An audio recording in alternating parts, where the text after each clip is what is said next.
skin made of paper. She does, ladies and gentlemen. You heard that. My name is Brett. Welcome. It is episode 219 of Pop Culture Crisis. My name is Brett. I am here with my co-host. Would you introduce yourself, please? Hi, Crisis Actors. It's Mary. I take it back. I don't have bones made of glass and skin made of paper.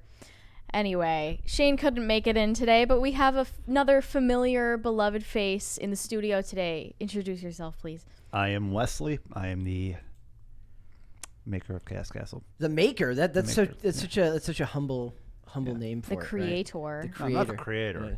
But the voice behind the image that is now Cast Castle. Yeah. How's it going, by the way? It is a lot of fun, a lot of stress. Yes. It takes a lot of time. A lot of time.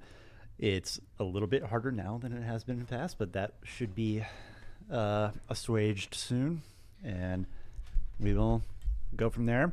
The final episode of our arc aired, Tuesday night? And so that is done. If you didn't like it, you're welcome. If you liked it, sorry. But we're moving on from that.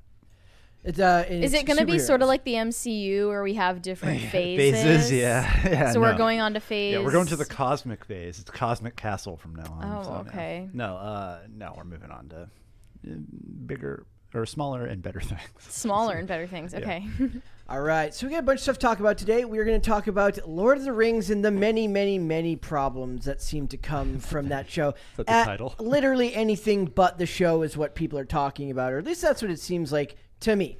The directors have stuff to say. The critics have stuff to say. The people who are reviewing it that analyzed for Amazon have stuff to say. You shouldn't have any care about that. You should only care what we have to say. I was to say, do we have stuff to say? We have stuff to say. Okay. We have stuff to say. So we're going to talk about that. We're going to talk about the fact that acting in a high-budget CGI movie is actually a lot harder than I think a lot of people say. Like they frame this article from Elizabeth Olsen as if she's throwing shade, but it's just very, very difficult. We're going to get into that, and then we're going to talk about the fallout from Kanye West and all that is going on with his stunt that he pulled at Paris Fashion Week, on top of the fact that there is fake clothing being sold, which is very, very, very funny. Bootleg, easy. I used bootleg in the original version of the thumbnail. Then I changed it. We'll see where that comes tomorrow. We got that. We got Podluck. We got a bunch of other stuff. We will just get going if we're ready for it. Mary, are we ready? We are ready. Wesley, are we ready? I'm ready. All right, let's get right into it. So it says, The Lord of the Rings of Power showrunner accuses critics of being patently evil, which is hyperbolic language in the extreme. I do love the idea that we live in a society now so sheltered that that's evil, that having negative things to say about something is evil. At first, when I hear you're calling critics evil, I'm like, yes, you're calling professional critics evil because they are evil. I actually I was like, maybe I'll put detractors. Yeah, it's not the critics, it's fans who happen to be disappointed with the product you gave them. Wait, that's interesting. Critics get to just be critics when they say something nice. And so when they do it, it's a noble effort, and it's artistic and awakened and enlightened. So critics have to be nice but get called critics. Fans say something mean but get called evil. Or trolls or bots even. So it says, if you remember in February, Amazon's hatchet men of Anthony, I'm not going to even try to pronounce the last name. It's like Bresnikan and Joanna Robinson derided Tolkien fans, describing them as troll. The two wrote, when Amazon released photos of its multicultural cast, even without character names or plot details, the studio endured a reflexive attack from trolls, the anonymous online kind. One thing that's missing here is, at the very least, when they did the Rava stuff, they tried to give examples, which were all very, very the most mild, lukewarm takes that were critical of Moses Ingram's acting in the show, which was abysmal. They never even tried to show evidence here. They just say it happened, and then it happened. Yeah, and I haven't seen a single tweet about that. If I tried to look for it, I don't think I would be able to find evidence that this happened. But they preempted this before it happened just so that they could make comments like this to the press. And then they trotted out Elijah Wood in the past cast for a literal have mercy. It's a literal struggle. It's not. They're wearing these shirts for the listeners on Spotify. They're wearing these shirts that have different ears of like elf ears and human ears in different shades, in different skin tones. If it was And not Lord of says- the Rings, it would be raised fists. It says everyone is welcome here or something like that. Yes, it says yes. You are all welcome here. You're all welcome here. It's absolutely absurd, and the idea that people are patently evil for having anything negative to say about anything when they get to be critical of everything that they don't like is hypocritical and stupid. I don't want to misquote the guy. Let me just say what he told the Hollywood Reporter. He said, "What are they protecting? I don't see how people who are saying these things think that they're fighting for good." There's a line in episode 7 where Galadriel says every war is fought from without and within. Even if you're fighting for something you think is good, if you do something worse in that fight, then you become evil. I don't see how people who are saying these things think that they're fighting for good. It's patently evil. So I guess what he's saying is... Saying what things, I say then? The fight against a horrible addition to the Lord of the Rings franchise, which deviates from the lore and dishonors the original author. The fight against that is patently evil. Does that make me evil, who is very critical of just about everything about the show, but the multicultural and diverse cast? This guy doesn't even know what he's talking about. It makes just about as little sense as the dialogue in the show, which, as we know, is like, it feels like recycled, regurgitated, just like mediocre versions of the dialogue that's in Lord of the Rings books. Here's what I realize. It's the uninspired nature of the directing and the show running. And what I've come to the conclusion of, there are some franchises that are so important, whether it's Tolkien, even if you were to, in fact, say somebody like Harry Potter, which if they had not waited to make those movies after she died, what's another example of a very, very important literary work to be made into a movie if they were to do so? 50 Shades of Grey, right? Okay, let's shoot for higher. Let's shoot for higher than that. Like a series of books, you mean? Yes. Where they were dead or they weren't? I'm saying, like, if the author was dead, what's a series of Girl books? with the Dragon Tattoo? Okay, okay. So what I believe is that there's some franchises, some literary works that are so important that you should not be able to hire directors. They should be anointed. Which means that what I mean is that there's certain directors that define a time and an era, and that there's certain directors that are so good that that's the only one that you could see. That's what happened with those movies, in my opinion, Yes. with David Fincher. Like, Is that what happened to Peter Jackson? No. I would say no. But like I said, now, with the corporate structure the way it is, we'll never have that again. So what I would say, in a perfect world, it's similar to, like, I know for a fact that they've said that Christopher Nolan would love to direct James Bond. He should be given that opportunity, but only if he's allowed to direct an entire arc with one actor, similar to what he did with Batman with Christian Bale. I mean, by anointed, are you talking about some special permission that's provided by the author while they're still living? The culture should decide that person is the director, and then they take up that. You can't quantify that. What are you talking about? I'm not saying that it's possible. I'm saying that's what should happen. That How? there should be one director, and I don't know who it would be for a show like this, because I don't think this show fits into that category. The closest thing you can get to that is Peter Jackson directing the Lord of the Rings films. Yeah, but you can't get a consensus from everyone. But this is not, and I'm not saying that there's only one option. I'm just saying that there should be some, that it should be boiled down to a small amount of talents. You're talking about like the way that they cast movies now with John Krasinski. And, yes, exactly. Yeah. So the idea would be that it's a project so large, it's an undertaking so vast, and it's a project of such importance that only a director who's built up a portfolio of such great importance and work, that they would be given the opportunity and the reins to direct it, to produce it, not a bunch of nobodies who have never done anything before. Yeah, I agree that they shouldn't have picked first-time showrunners. No. It's just like the fact that we can't get a consensus from fans or just casual viewers on who should be in charge of rebooting or making a spin-off or making a prequel, etc. It's only more evidence toward the argument that it should just be left alone. And that it actually is like the ethical thing to leave that intellectual property alone. Yes, and that's kind of what I mean. I said, like, if you don't have the right director, if you don't have the right people in charge of it, and I don't think this is even possible anymore, given the top-down corporate structure in which these things are made, meaning that the corporation, Amazon, has all the power. They don't want to cede that control to a director with actual creative pull. Right? That's why Marvel hires a lot of first-time directors and people who have who don't have vast portfolios because they're making the movie, not the director. I thought it was because they wanted new ideas. No, that's not a thing. But I guess it's hard to argue that there should be no exceptions to that rule because the Peter Jackson films are so loved. And I think the difference only is that those movies prompted more people to read the books than not. yes. You know what I mean? Yeah, So I don't believe in any hard and fast rule because, like, let's say it's a bad IP or an outdated IP. That is when you bring in somebody who has new ideas. Yes. Say, like, how do you turn this into something else? But when it's something like this, yeah, you put somebody in charge who's like, well, you know how to handle.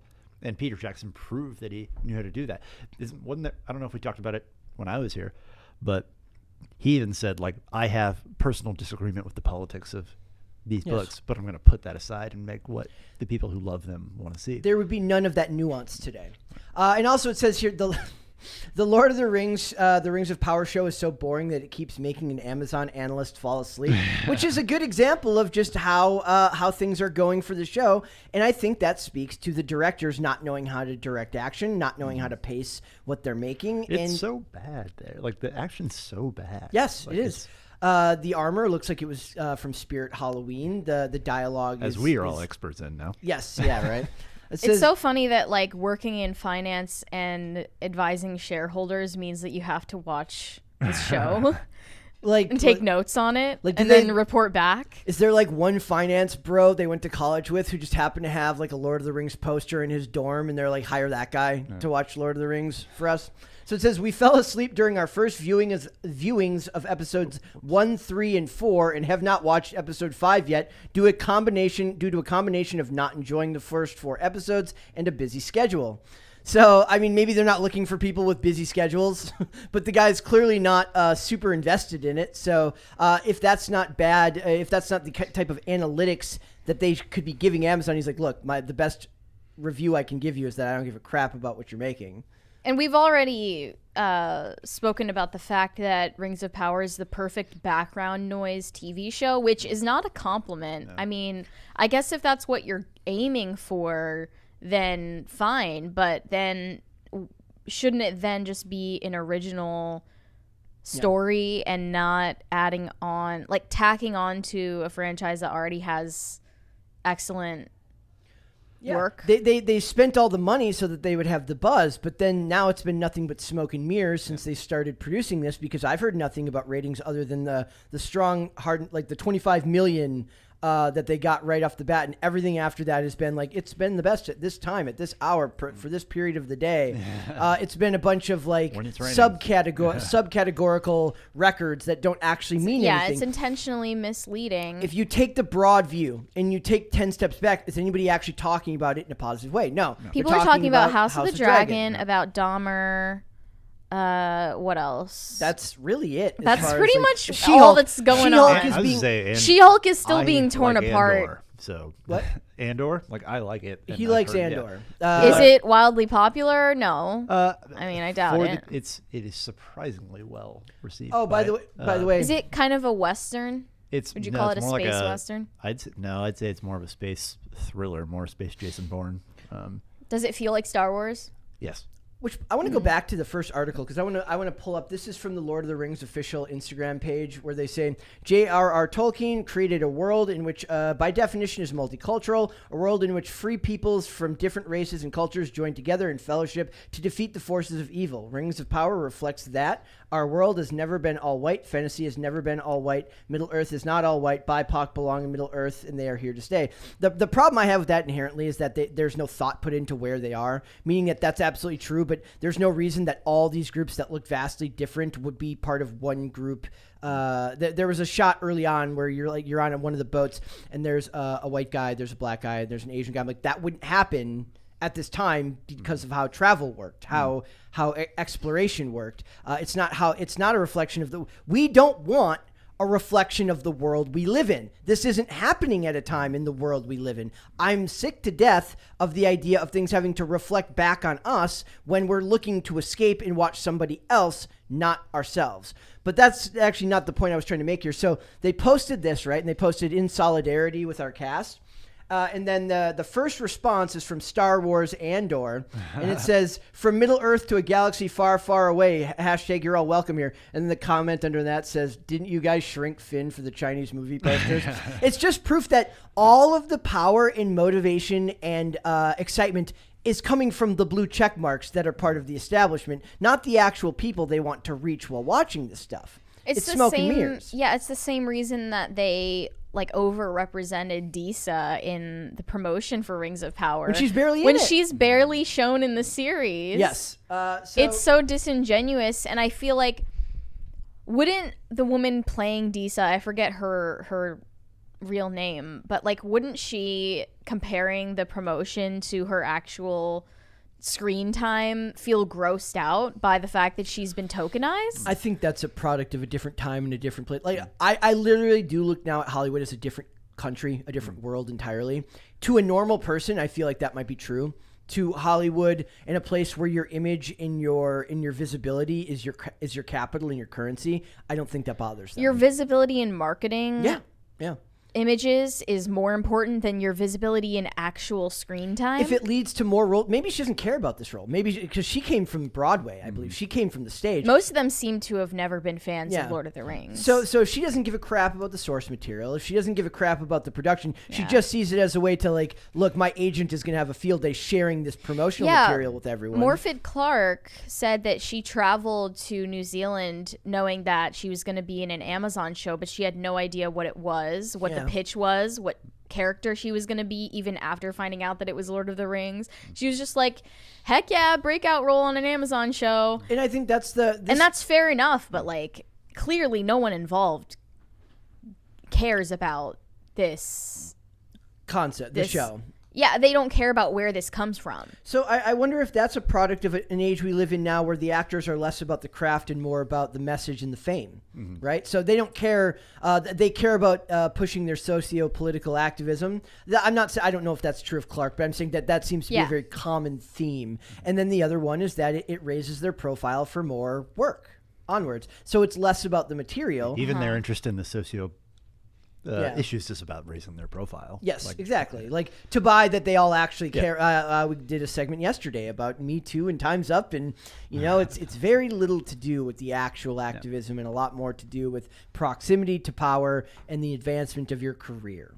I don't resent them wanting to advance their careers or get notoriety, have a breakout role, and even build a platform for themselves if a certain message or political or social issue is particularly important to them. But I don't even think that the messages they're trying to spread in all of these interviews and this press junket nonsense, I don't think that those are close to their heart. I think that's something they've been told to say, or at least strongly suggested. Hey, it would really help if you guys highlighted how this show is advancing inclusivity, and they're at least tepidly in agreement with that. I do have a bit of I would have to see the examples, right? Of I'm actually more open to the idea that beyond just bad reviews and review bombing, if you're getting these awful messages, then I encourage you to share those messages to show everybody the vile treatment you've been shown. The actresses? Whoever's getting it, to share those messages so that I can understand what's being said to you and properly say, I don't agree with that. But without sharing them, how do I know that's even real in an age where victimhood is currency? Well, firstly, yes, victimhood is currency. Therefore, they're overblowing these allegations that they're getting review bombed, that they're getting cyberbullied. But even if those claims are true, it would not be helpful to post about it because you're giving more attention to the people who want attention from you. They also act like it's an exclusive thing to them, as if it doesn't happen to everyone else on the internet. Yeah. Or to it's only one section of one demographic that receives it and one Yeah. demographic that doesn't. Like, I'm sure the guy playing Elrond is getting a lot of hate too. Well, I just mean like even what we do. They're is giving attention inundated to it with just by covering it. Why not show the examples? Because expedient. No, it's because it's expedient, but even if it's true that they're receiving a disproportionate amount of hate, even if it's like related to their immutable characteristics or their acting performance, then posting about it would make it way worse. And sometimes it's not. Right? Sometimes it's the You gotta writing be of the fair to character, them, right? And they're like, the writing of this character is terrible. Yeah, you hate the character, so you're Yeah. gonna like send hate to the person Rose that you Tico. see as Terribly that written character, but it's like for some reason, if you don't like that character, you don't like Kelly Marie Tran. And it's like couldn't be further from the Yeah. truth. Like, if the trolling is a real thing that's happening to them on a disproportionate level, posting about it would be stupid, Brett. So instead, they just post about it in articles where they're sheltered from the response. For expedient reasons, they can vaguely refer to it in interviews and victimize themselves. I totally agree that that's like what's going on. Yeah, but that's also, smoke like, screening. if it's true, posting about it would be unwise as well. It would. You've got to admit that. It would sway my opinion. Do you more if I actually knew screenshot pictures Yeah, well, of we the don't do hate it. that you get sent on Instagram and then post it to your Instagram story? No, I don't. But I also 'Cause don't it's- talk about it in. It's going to in interviews promote later. more and more of it to You're both making valid get sent points to right you. now. But I also wouldn't bring it. Like, it's also not something that I'm going to bring up in an interview to promote my work. Yeah, I think that both are true. Yeah. Okay. All right. Also, I want to point out that there was this article that says Netflix reportedly pitched a $250 million Marvel-like approach to Lord of the Rings, but it freaked out the Tolkien estate. Were they freaked out by the fact that it was only $250 million and not just the $250 million that they got from Amazon? Let's find out together. Yeah, so it says, so Netflix found from the Hollywood Reporter that Wednesday the streaming giant pitched several ideas to the Tolkien estate, including a Gandalf show and an Aragorn series, characters who were played in the Lord of the Rings film trilogy by Ian McKellen and Viggo Mortensen, respectively. One source told the Hollywood Reporter that Netflix took a Marvel approach and that completely freaked out the estate. They reported that Netflix bid was $250 million for the rights. Well, that's just like, what are they lowballing for there? Are they running out of money? Did Cuties hurt them that badly? Are they short on funds? Well, they did end up paying $250 million for the rights, Yes, but but then then- another $500 million for the actual budgeting. So were they worried Of that the then production. that they wouldn't give them another was the estate worried that they wouldn't give $750 million to the budget of the show and not do their elder justice? Is that what they're saying? Neither Netflix or the Tolkien estate immediately responded to requests for comment. Another potential suitor was HBO, which already had a big budget fantasy franchise in Game of Thrones. They should have done that. Okay, they should have given it to HBO, just like with Amazon excelling at doing military and spy dramas. They should make HBO the home of fantasy. Because Amazon does a lot better with their Reacher, Jack Ryan season 1. God, no, not season 2, but Jack Ryan season 1. Terminalist? Terminalist Without Remorse was pretty bad, but in general, they're batting 500 here for their spy dramas. That's better than most. There was actually another one that I can't think of off the top of my head that was actually pretty good as well, but I'm not remembering it. Like, so like if Marvel does superheroes well, just because it's their source, it doesn't have anything to do with it being their source material anymore. It's a machine that makes movies that are good regardless of the not good, but they make those movies adequately because they're used to that type of production now. Right. They could take, theoretically, they could take an independent, they could take an IDW comic, they could take a DC comic and make a movie that looks like the movie they're making because the studio is designed to make movies like that. It would be cool to see HBO turn into a studio similar. Like, they're the place you go to find fantasy, whether that's over the top and sexually graphic fantasy or whether it's more lighthearted fantasy. It doesn't really matter because they excel at that genre. But that was never going to happen because Amazon just has gazillions of dollars. It's never going to happen.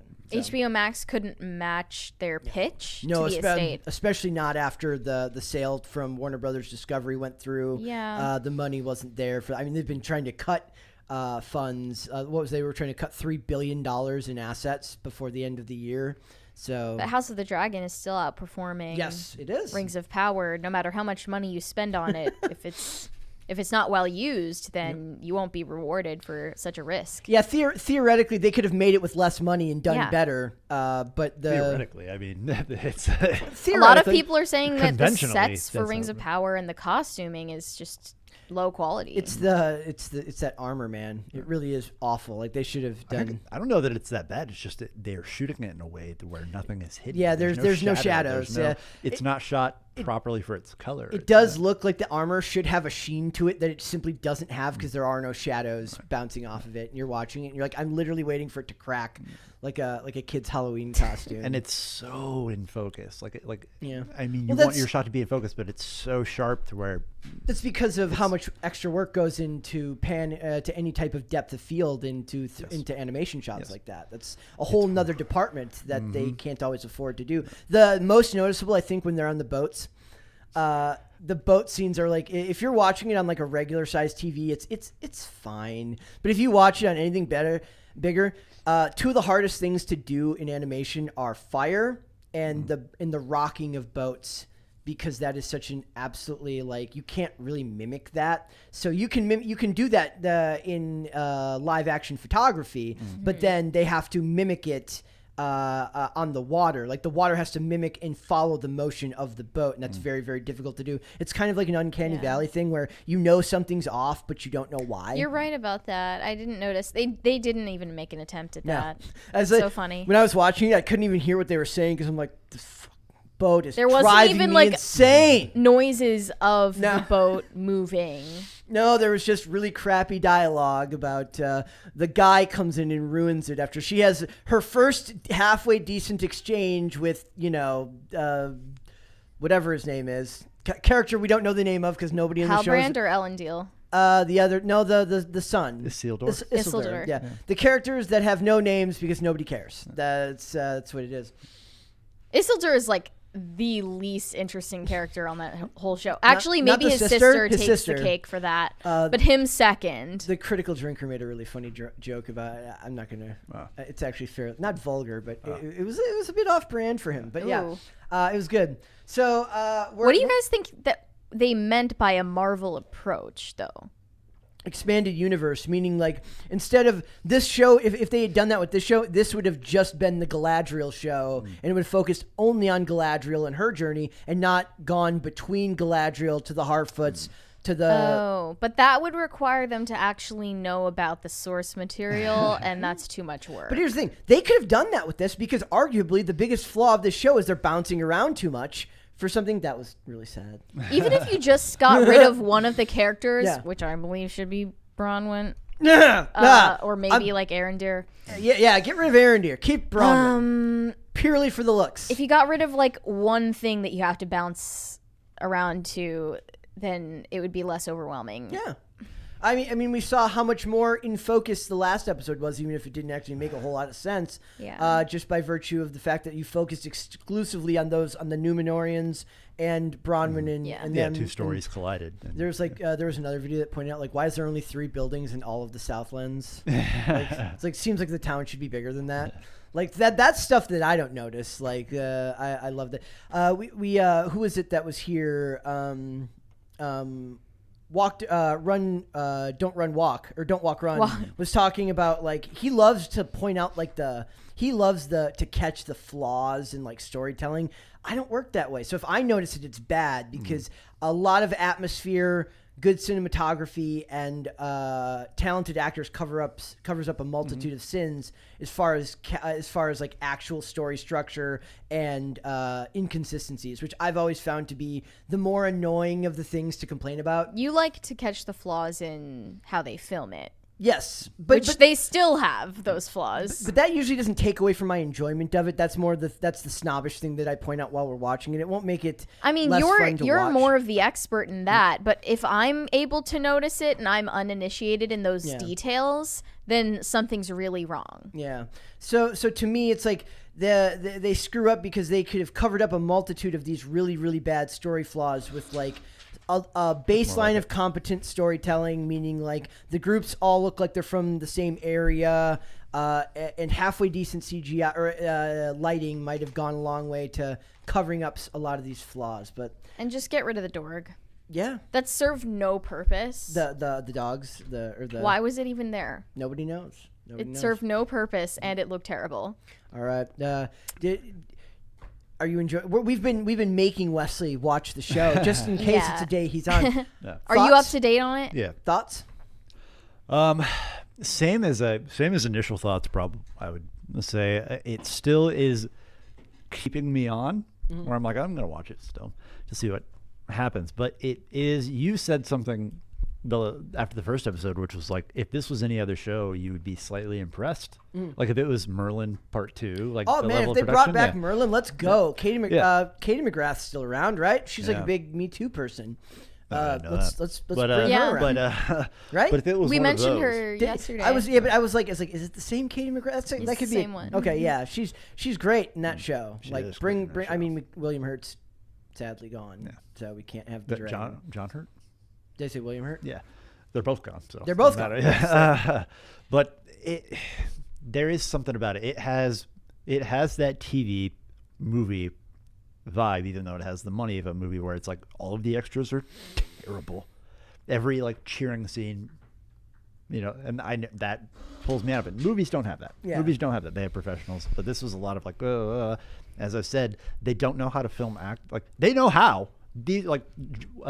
J.A. Bayona made the first episode, right? Like, Yeah. he knows how to make a movie. He has made good movies, but they undermine their actors by the way they shoot them. Where it's like, oh, I can tell that you're trying to hit a mark. Like it's awkward and weird, and the fight scenes, like Galadriel fighting. And the dialogue is guards. designed to finish. Like when they make a statement, it's kind of like how Scandal used to do that when they would do their long monologues.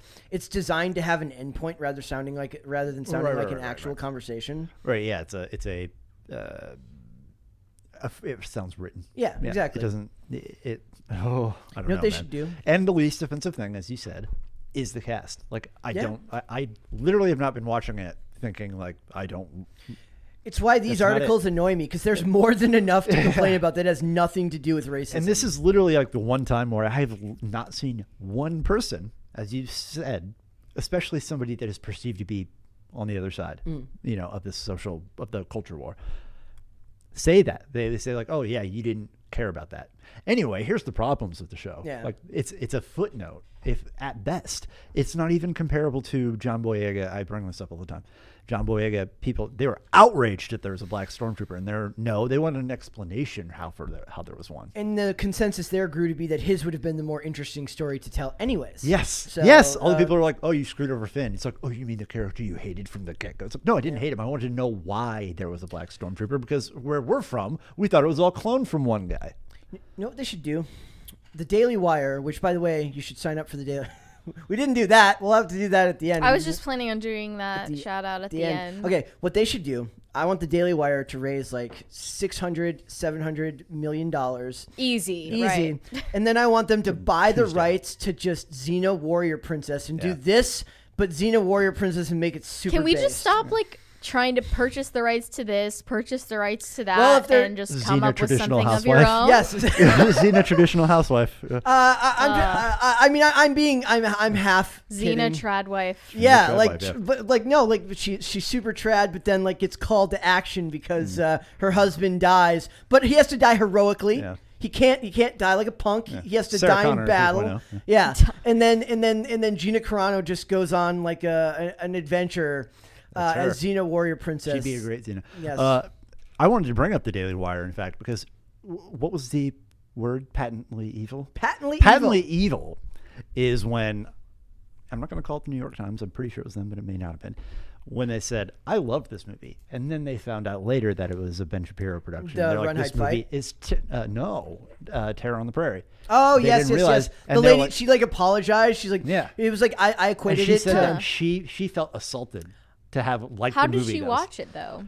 It's No. only available That- exclusively from, No, it was given to them in advance. I equated it to and she didn't know where it was from. She did not know. It where was from. literally their version of gay panic. It was like conservative panic. Yeah. No, seriously. That's Like funny. that was a trope in the 80s and the 90s, right? Like that was the thing. She's like, oh my god, oh my god, I can't believe I watched a conservative movie. Yeah, It and was- liked it. and And liked they- it. I mean, they even a felt- lot of she felt conservatives victimized by it. didn't like Terror on the Yeah. Prairie. So I thought it wasn't about Terror on the Prairie. I thought they were talking about. So Terror on the Prairie was the one one where they saw it and didn't know that they. Maybe you're right. Maybe it was one of them. There were two. There was one that they saw it and liked it, and once they found out who he was and who produced it, they didn't like it. The other one was they wrote a bad review and they said, I didn't even go into the theater. That's the Terror on the Prairie one. That's the Terror on the the Prairie other one one. was, I think, Run, Hide, Fight, or the Hyperions. Or Shut In. Or Shut In. Yeah, it was one of those three. Shut In is good. It's good. Was which one was the one they purchased? Shut In. Shut In. Yeah. Run, Hide, Fight was the first one that first one, they bought the rights. Or no, did they? They bought the rights to the story and produced it, and Okay. Shut In was already made, I believe. Yeah. So yeah, it's there's a lot they could do. You're right though. I mean, I'm half kidding when I make that suggestion. I don't want them to actually buy the rights to Xena Warrior Princess unless they get Hercules too and they bring back Kevin Sorbo, because that would be right on brand for Conservative Inc. Yeah. Like, Unless they're buying the rights to an original story that no one knows about, then I think I'm against it. I say do it for the lulz. $650 million of lulz. Do it. Ah. Let's go to super chats. Kipper2X said, Sawcast Castle, you're a wizard, Mary. You're a wizard, man. I saw That's I saw the like Shane posted the screenshot of him with the magic. His face was priceless. It was quite He beautiful. brought He's it, kind man. of he's become our resident actor between that and I mean, you know, like he's going to be our high profile Al Pacino Yeah. after his performance in the Timcat in the music video. Timcast breakout Yeah. star. Oh, you never want to put and introducing in a movie. They do that a lot with like young actors. They're like, and introducing, and it never works out for them. They always end up addicted to drugs or they It's quit. about the word. Yeah. It's about the word. It's always a bet. It's like counting your chickens before your eggs before they're hatched, Yeah. right? Like they like if you It's say like Brad Renfro. Is yeah, that happening? yeah, like they announce it's like, ooh, they're going to be this big thing, and then inevitably they don't become a big thing. Center Conservative Mom 98 said Rings of Power doesn't hold me at all. Usually the last 10 minutes intrigue me and I'm curious about the lore, but I feel nothing for the characters or story. I mean, they haven't given you much to me, what I've realized is like the thing that causes the distance between me and the characters is the dialogue, meaning that whether it's because that type of dialogue doesn't resonate with me or it's the structure in which it's written, they could be saying the most meaningful thing in the world, but the way in which they say it prevents me from really maybe I It's almost all the mimicry of a meaningful conversation, but nothing is being said. Mostly They're- Elrond. Yeah, I mean, mostly but Elrond. all Yeah. of them do it. Yeah, but Elendil his- was doing it his so delivery- bad in that conversation with Galadriel. Durin does not do that. I love everything he says. He's I was Love literally him. But going to say, even like, he said like give me the, I'm not gonna say the whole quote, but give me the and give it to me the blank. raw. Yeah, he did Okay, say you that. can say it. That was Like everyone just speaks in Give me the meat, give it to me, euphemisms and yeah. metaphors and waxing poetic language that isn't actually normal saying anything, and it doesn't even resemble. That was bad. It doesn't resemble the dialogue that's in the forgot about books or in the other movies. So or it's I guess also I just like find him charming. I don't know. No, it's that just actor, like an yeah. attempt, a failed attempt at He like sells it. so raising the tone to high fantasy, and it's not working Yeah, it should be high fantasy on its own without your elevate. poetic Yeah. like I don't know, I don't get it. Galadriel does do that a lot. When she was talking to Isildur, whatever she said, I was like, what the They You all just do say. it though. They all do it. yeah.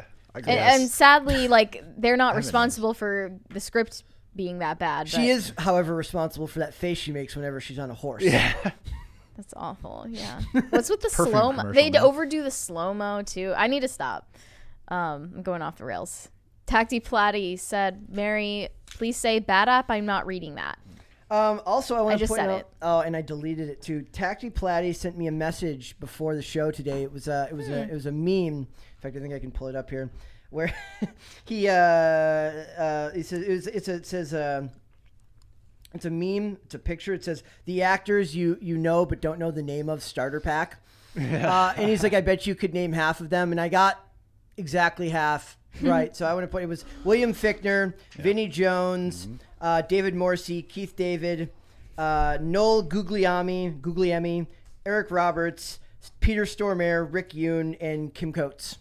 Half the list. Never heard of anyone Any of on them. that list. They're all like, and then the rest of them, it's like it's all ones you've seen. Rick Yoon was from The Fast and the Furious. Kim Coates was from Sons of Anarchy. Noel Guglielmi is from The Fast and the Furious. Peter Stormare is from literally everything.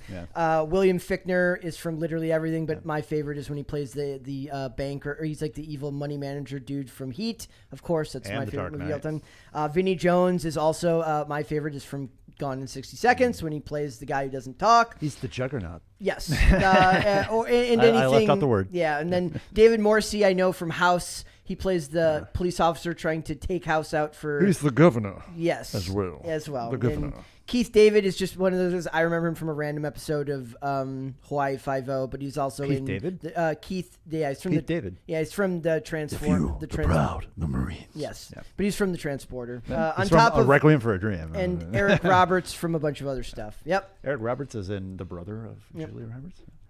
Tyler Hogue said yesterday episode was on Spotify same day. Thank you. We've been trying to do that more. Dane has been our upload schedule. We've been trying to get it up the same day, that evening, as quickly as possible. We will continue to try and do that.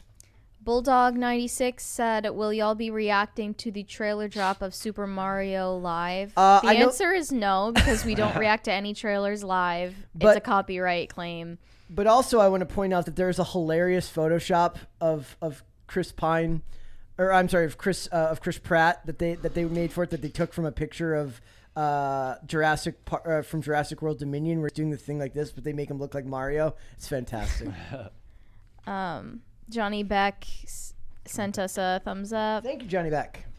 Unknown said something I cannot repeat, but it was the same quote from Duran. Is it Unknoexin? Unknoexwin? Like, sort of like X-Mixin? Yeah. Maybe.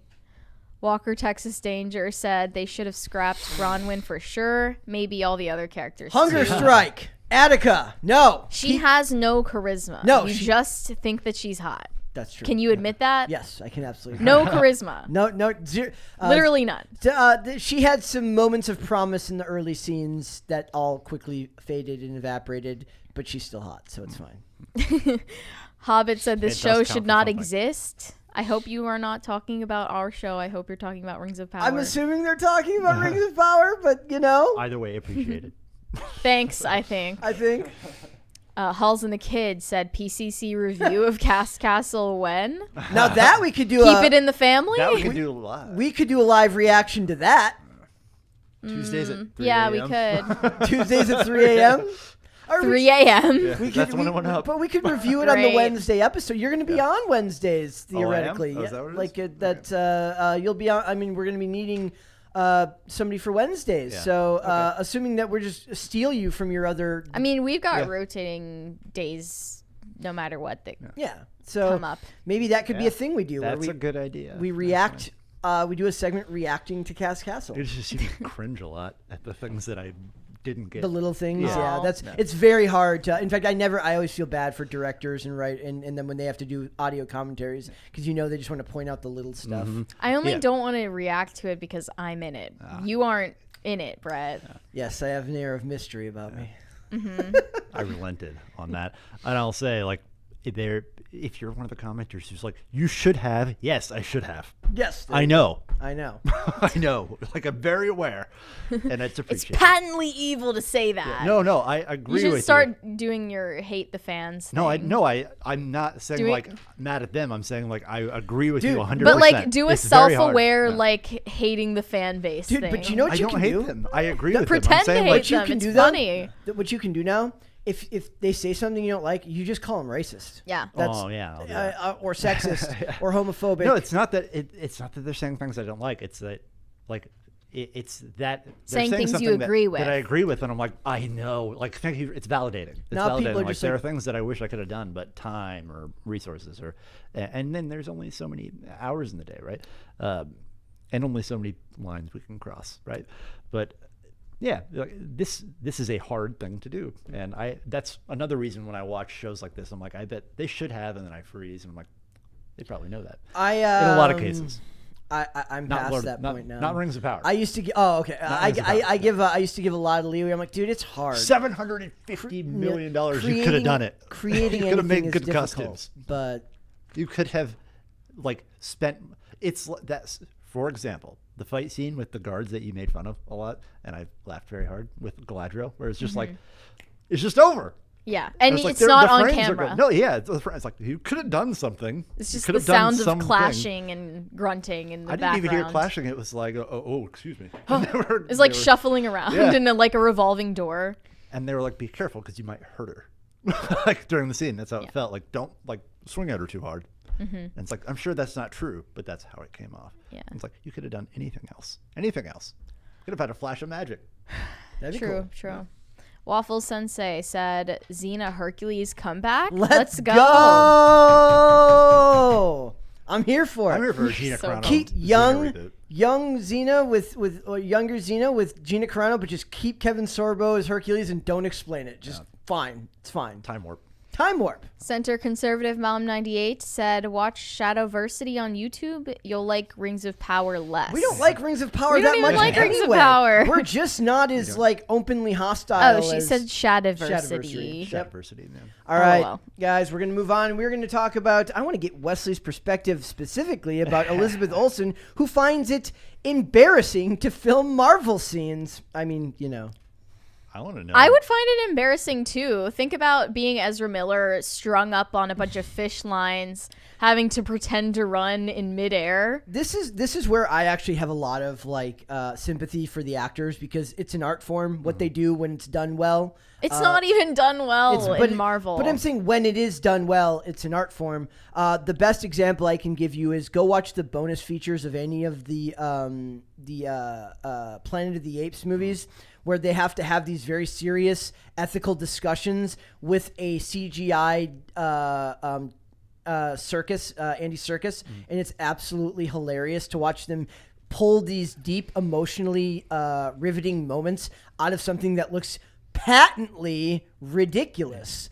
It's bonkers. So it's actually a testament to their ability to do their job. And if you watch any of them, even if we're not talking CGI, take a Nolan Batman movie, right? And picture any of those discussions, those deep discussions that had not just him and Joker, but Batman and Alfred, Batman and or him and Jim Gordon.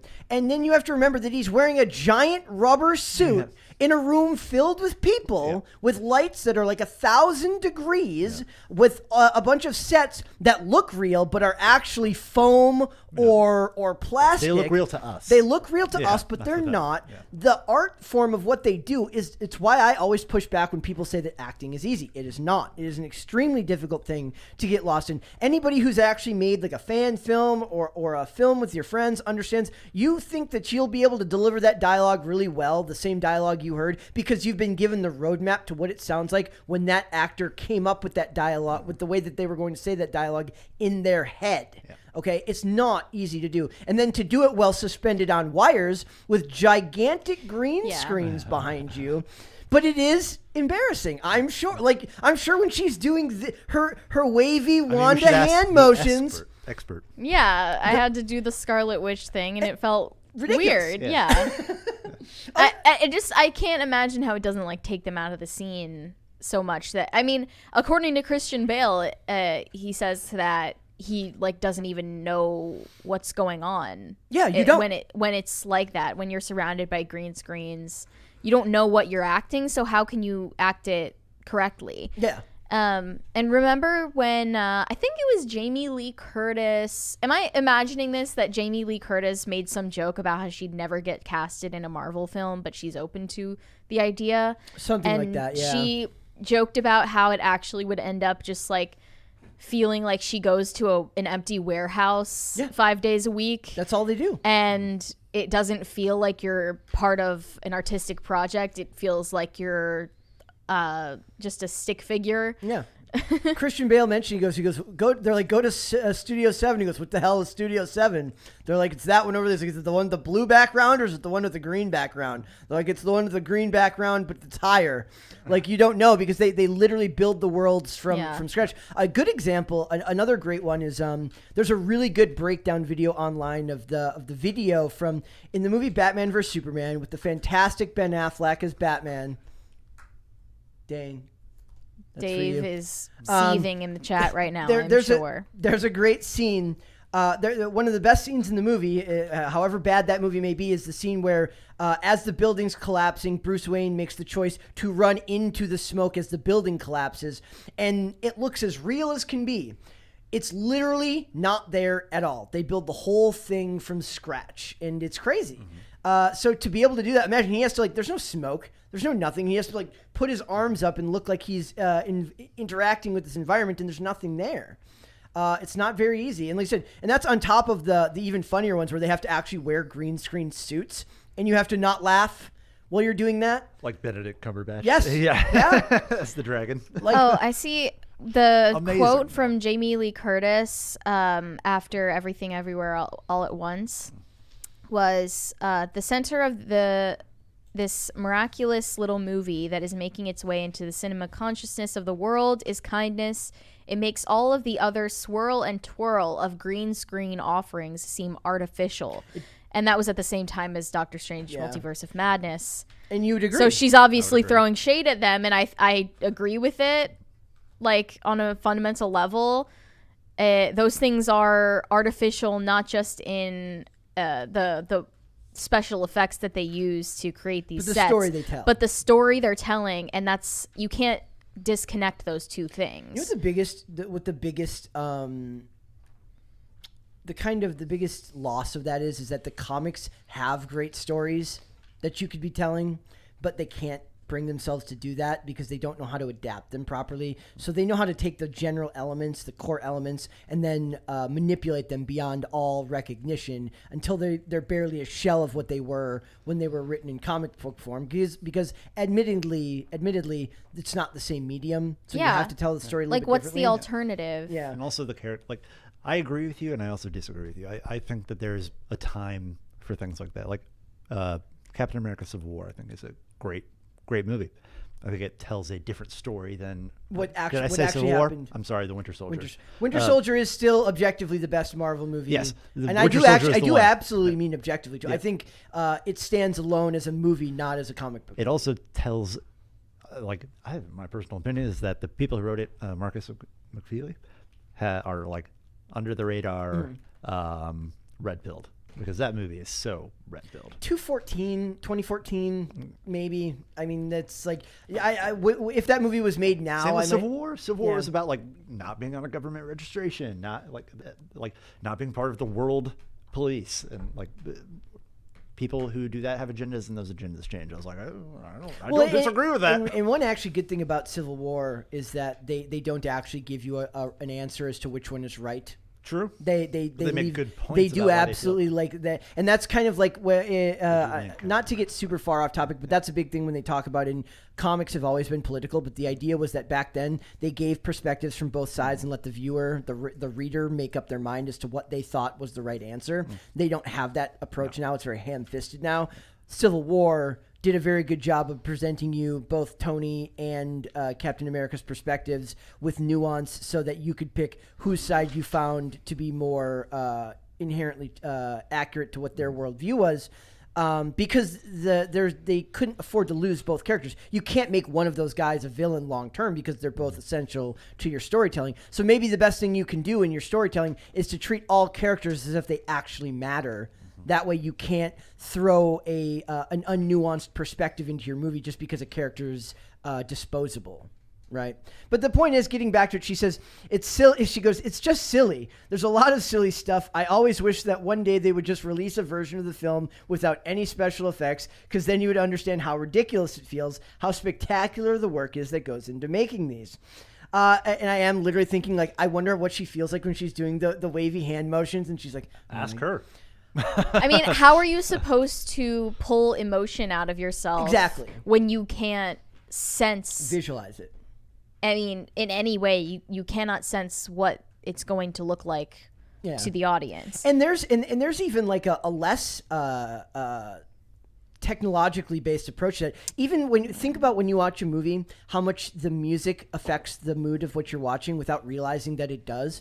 That music isn't there when they're shooting it's the same way that on a sitcom you have to make sure your joke lands without hearing the laugh track, and that's added afterwards. Or the other example that I like to give is it's nightclub scenes. Imagine having to be in a fake nightclub with where a bunch everyone's of silently shuffling they're around, dancing, they're drinking dancing, water. and there's no actual music playing. You could hear a pin drop as a bunch of these people gyrate and pretend they're having a good time. That takes actual talent to be able to do that. Or just a total need to make money. Like the extras Even that is different because, if you have a conversation that's one-on-one while you're in a crowd of people, your brain does have the ability to zero in on one sound. Yeah.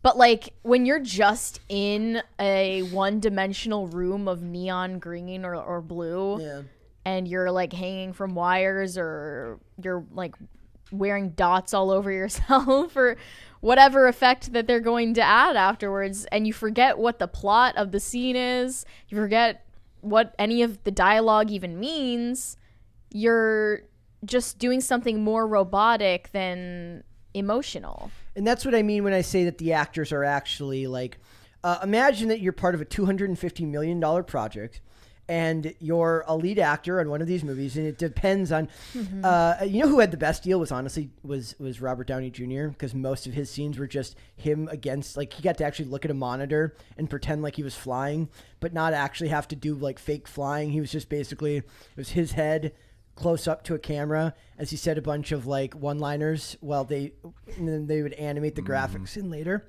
But the rest of them all have to do these, or even the fight scenes, which are very, very, the contrived. Did you ever see the one, the airport scene, the behind the scenes of the airport scene? It's incredible. They're in this enormous auditorium and they literally have to build an entire airport from scratch.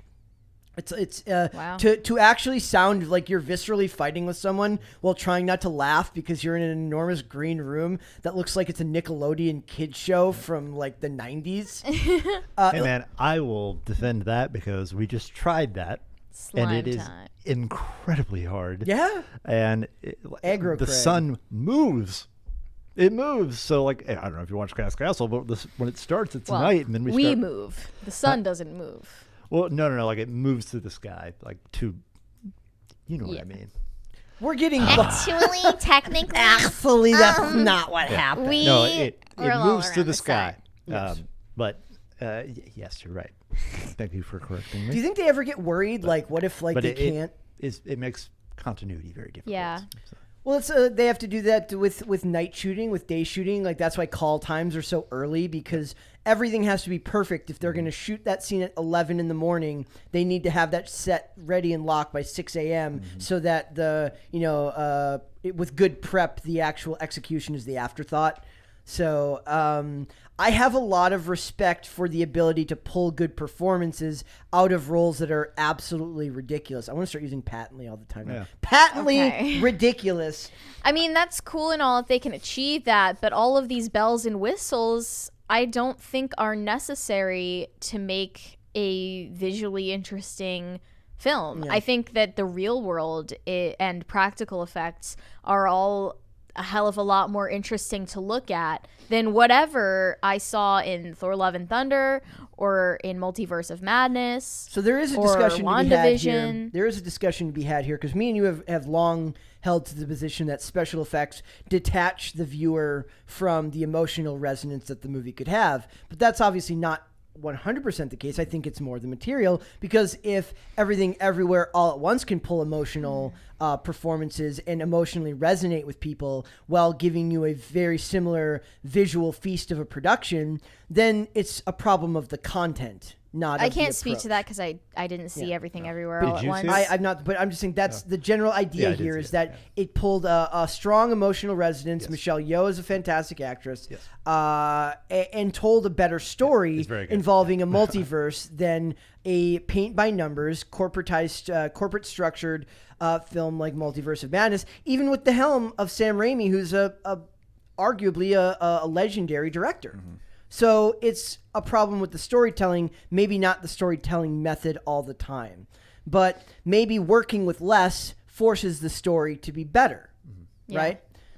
When you have less to work with, you have to focus more on the elements you can control that cost less, which is good writing costs you less if you're writing the production than a whole slew of visual artists to hide the multitude of sins that may come through from your film.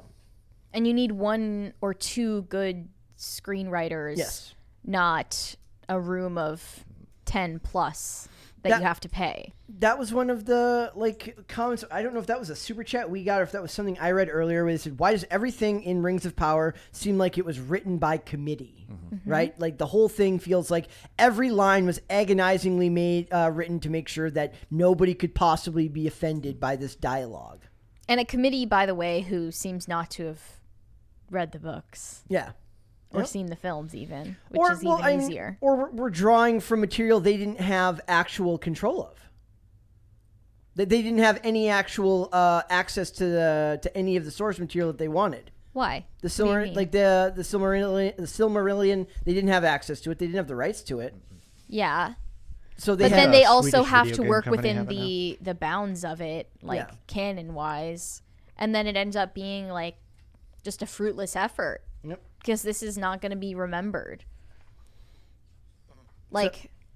I don't think that the new addition to the Karate Kid franchise is going to be remembered like Cobra Kai was remembered. Cobra Kai will be remembered. Bring back Jaden Smith. That'll be great. And Christian Bale isn't an actor that I would have expected to see in a movie like Thor: Love and Thunder, and he did a good job, and he stood out because of that. That's something I don't think a DiCaprio would ever do. No, he has a rule. In a million years. He has a rule. No drugs and no superhero movies. You can get it women over right 23. only on Yes. accident, 3 rules. I think. And he was a standout in the film, but the film, in my opinion, was abysmal. I hated every second of watching Thor: Love and Thunder. I hated it. Yeah. It was like hell on earth. I'm His- not exaggerating. Except It for made me him, want to die. I would agree. It made me want to die. I read amazing. his. I thought he I was read great. his. He played a whole- good father. Yeah. I thought he was terrifying. They didn't lean into that enough. There just wasn't enough of whatever he was. It's almost like Yeah. what happens with other shows that I'm familiar with. Because where it has to they be didn't- kid friendly, but also suspenseful and thrilling. kid-friendly. and high stakes. Thor: Love and Thunder kid-friendly. Well, they were. That's when we were reviewing it. I mentioned that they were teetering between wanting to be family friendly or more adult. Yeah. So they were confused with what language was appropriate, What or if topics nudity were- was yeah. appropriate, or what kind of violence is appropriate to show. What themes can you include? And they didn't decide, and then it ended up just being a mishmash of children's entertainment, but for adults. So we're going from a world where you became an adult at 18 to a world where now you become weirdly not an adult at 13, but go through protracted adolescence till you're 45. There is no bounds anymore, and the world is completely on its head. None of it makes sense anymore. I do want to point out that Bale interview was fantastic. I read that whole thing, and I have a hard time. I hate interviews most of the time, written interviews. But he's a unique personality. And it just makes me want to watch the clip of him yelling at everybody on Terminator Genesis. Stay toxic, Kings. Oh, good, good. for you. I love it. To be fair, that was an MCG production, and I find him hilarious. I get a kick out of that guy. So. I just want to point out that I do think that actors having to do that, it's not easy. It's just you take it for granted because it's not easy work. So let's go super chats. All right. Dragon's Talon 1001 said Timcast Cinematic Universe Beastmaster remake, but with time traveling chickens instead of weasels. Hey. Super easy to do. Center Conservative Mom 98 said Winter Soldier is my favorite Marvel movie. Absolutely the best. Absolutely the best Marvel movie. I want to point out that maybe we could do something else involving chickens. Maybe Beethoven, but with chickens. Homeward Bound, but with chickens. Chickens. The Big Green, but with chickens. What other movies could we do, but with chickens? What other pet movies Could we do both? said chickens? Airbud? Marley and me. Marley and me, both chickens. Oh no. Roberto and me. No. Roberto Jr. and me. Air Roberto. Yeah. Airbud. Yeah. There's got to be more. Airbert. There's got to be more, right? What's another good movie that was that involved animals? There are a Homeward million. Bound. I said Homeward Bound. Oh, you yeah. did? Okay. I said Homeward Bound. Charlotte's Web. Charlotte's Web, but with Babe. Babe. Babe, but with chickens. Yeah. Babe, Chicken the City. What I need to know. Chicken come on. the City. There's got to be at least one more movie you can think of that's like. Chat, help me out. What's another movie you can think of that's heavily featured with pets? Or John Wick, but with chickens. Yeah. Oh my God. John Chick. Like, yeah. Let's go. And then it's just like. Just as long as you get the wordplay in there. Oh, that's it. Yeah. That's it has to be in that movie. And then you got to bring back Peter Stormare. Yeah. Look who's squawking. There's got to be more. Your money gun is super I know, weak. it's broken I don't today. know what's wrong with it. I swear this never happens. I mean, yes, that's my joke normally. Oh, Yeah. Wheel. Deerhead Ranch said P4P headshot dead. What? What does that mean? Wesley? I don't know. Headshot dead. I don't know. Oh. Walker Texas Danger said try this one next time you're feeling flirty, Brett. That body of yours is patently absurd. Works every time. I've heard that one has 100% success rate if you do that. Word on the street. There's a really good, there's a really funny video from this channel that does like imitation Marvel like things, and it's like Tony Stark teaches Spider-Man pickup lines, and then he has to keep giving the pickup lines to Black Widow, and every time he gives the pickup line, he gets beat up. But it's like all of the Avengers, all of the female Avengers, like beat him up. He's like, oh, I had to go to the doctor. He prescribed me vitamin U. It's very, very funny. It's like halfway between kids humor and adult humor. But he's like here's a list of, Mr. Stark, I am having trouble picking up women. He's like, here's a list of pickup lines. 100% success rate. Works every time. Go watch that. It's really good. Waffle Sensei said, Brett, have you seen the Bill O'Reilly explosion video overlapped with Christian Bale's explosion video? It's a masterpiece. Look it up. I wonder if we could watch that on. I bet you we could watch that on here. No? I don't want to risk it, There but Could be lots. Oh yeah, the Bill O'Reilly one might be. The Christian Bale one was just them on set, so that one would be copywritten. Copyrighted. Yes. I'm not one of the journalists here, so I don't need to know that for sure. DD Mega Do 97 said all chickens go to heaven. Yes. Oh, yeah. It's so good. It's so good. Way to be there, man. Who was that? Oh, don't repeat it. I need to know. More people have to have good. I'm going to the chat. We have like if anybody else has. What's a All Dogs Go to Heaven is a terrifying movie. Is it? Yeah. I remember just being Who absolutely framed frightened. Roberto Jr.? That's funny. That's good. You see my eyes light He's up. like, let's do this. Dragon's Talon 1001 said Roberto the Cluck, Howard the Duck. Well done. There's so many that could be. Can we do it like with Homeward Bound? How it's like it's actual animals, but they put like you just randomly hear Whoopi Goldberg's voice. We'll just like have somebody like dub over. We'll hire Seamus to dub over like all of the chickens' voices. Or Kent. Or Kent. Both of them, maybe. Both of Oh them. my gosh. They're both good at impressions. Waffle Sensei said, OMG, we literally could get Jaden Smith into Cobra Kai, him and Jackie Chan together because they're not Danny and Miyagi. Let's go. That's absolutely true. I never. That'd be cool. Man. But Jaden Smith is annoying now. Jaden Smith is very, very. He's not a fan of Pretentious. Kanye West. He's not a fan of Kanye. Boo. Boo. Dragon's Talon 1001 said Rise of the Planet of the Clocks. There's so many.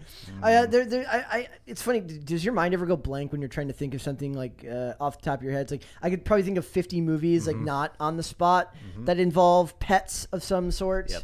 But once you're, I guess, Teenage Mutant Ninja Chickens, we could do that. I'd be down for that. I would be. Let's go. All right, let's move on. And we're Imagine gonna their little like colored. over their eyes. That'd be incredible. Roberto, we could just call Roberto Raphael. All right. We're going to move on, guys, and we're going to talk about, speaking of Kanye West, get it? Because I almost got to segue there perfectly, but didn't quite get it. So right now, after the after the stunt that was pulled, I kind of call it a stunt. It was 'cause very carefully planned. It was a fashion statement. Yes. But after the White Lives Matter shirts were worn by the models at Paris Fashion Week, we are now having fake Kanye West White Lives Matter shirts being sold on eBay. How about that, guys? I searched for it, though, and I'm pretty sure that eBay has already banned them. Yeah. Oh, yeah. If not for, like, racial hatred policies, just for copyright reasons, obviously. What? Dr. Cockadoodle Doolittle. Oh, my gosh. Let's Sorry. go. That's. I don't think I ever saw the original, the not Eddie Murphy, Dr. Dolittle, and I certainly didn't see I derailed the show. And I certainly didn't see the Robert Downey Jr. No. one. I heard that one was really bad. Yeah. Did Dragon. you see that? No. No. All right. So they banned the shirts. They banned the shirts On Redbubble, on eBay, everywhere you Yeah. can imagine. I tried to find them. I wanted to buy one, admittedly. So it says online opportunists are cashing in on the controversy by hawking. I imagined hawking would be spelled differently, but I guess not. Fake versions of Kanye West's now notorious White Lives Matter shirts. The counterfeit couture falls. Isn't couture uniquely a female term? No. I thought couture was for women and for men it was bespoke. No. No? No, I don't Am I think wrong? so. Okay. No idea. The counterfeit couture, falsely labeled as designed by Kanye West, is spreading across eBay like wildfire, despite the fact that Ye has not put his Pan collection on sale yet. Well, it's because it wouldn't be a Kanye shirt; it would be a Yeezy shirt. Yeah, is there a difference between Yeezy and then Yeezy that's a YZY? I'm not know. Updated on all the legal battles with Adidas. Yeah, or where that Gap. stands anymore. But I don't think this was ever meant to be a ready-to-wear collection. It was just a fashion statement. It was a one-time thing. The shirts are not available to the public. I want to cover the official page of Vogue magazine coming out to defend that fashion editor that came after Kanye's collection. They posted an official statement in defense of her saying, Vogue stands with Gabriella Carefa Johnson, our global fashion editor at large and longtime contributor. She was personally targeted and bullied.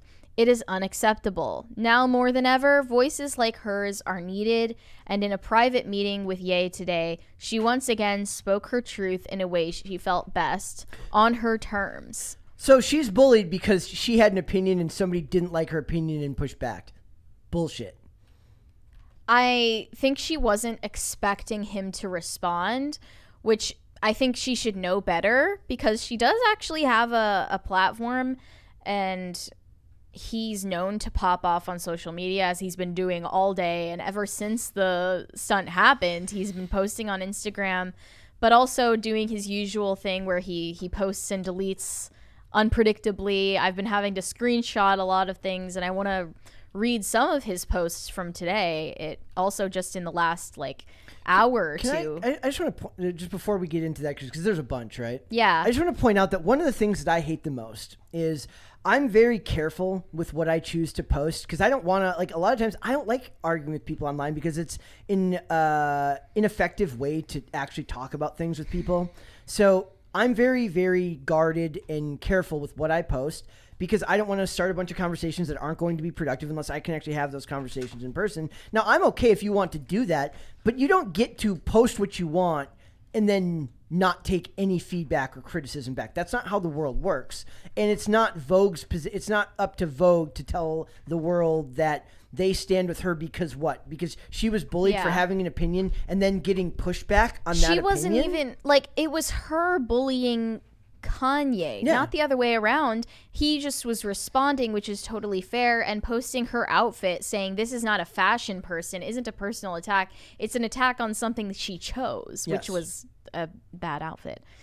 But also and a bad because- take. because she interjected herself She into the wanted- conversation, yeah, which is fine. to You're insert her allowed. hot take. You're allowed to have that hot take. You're not allowed to have that hot take and not get any pushback. And That's claim not to the be way a the world- victim when Yeah. the person in question responds to what you're saying. That is like as somebody It's like, sort of like leaving a hate comment as an anonymous nobody, and then the person responds, and you're like, "I didn't mean it, Queen. I love you. LOL." Like, no, stand by what you said. that stuff bothers me, man, because you know that I'm very careful with almost everything I post is just humor. Like I post stuff that's I think is funny, and most of the time I would say not inoffensive, but at the very least it's something that is not going to offend large groups of people because it's general in its tone. But I understand that other people want to go a different way, and they're allowed to do that, but they want to be able to do that and understand that they're going to have people saying things back to them.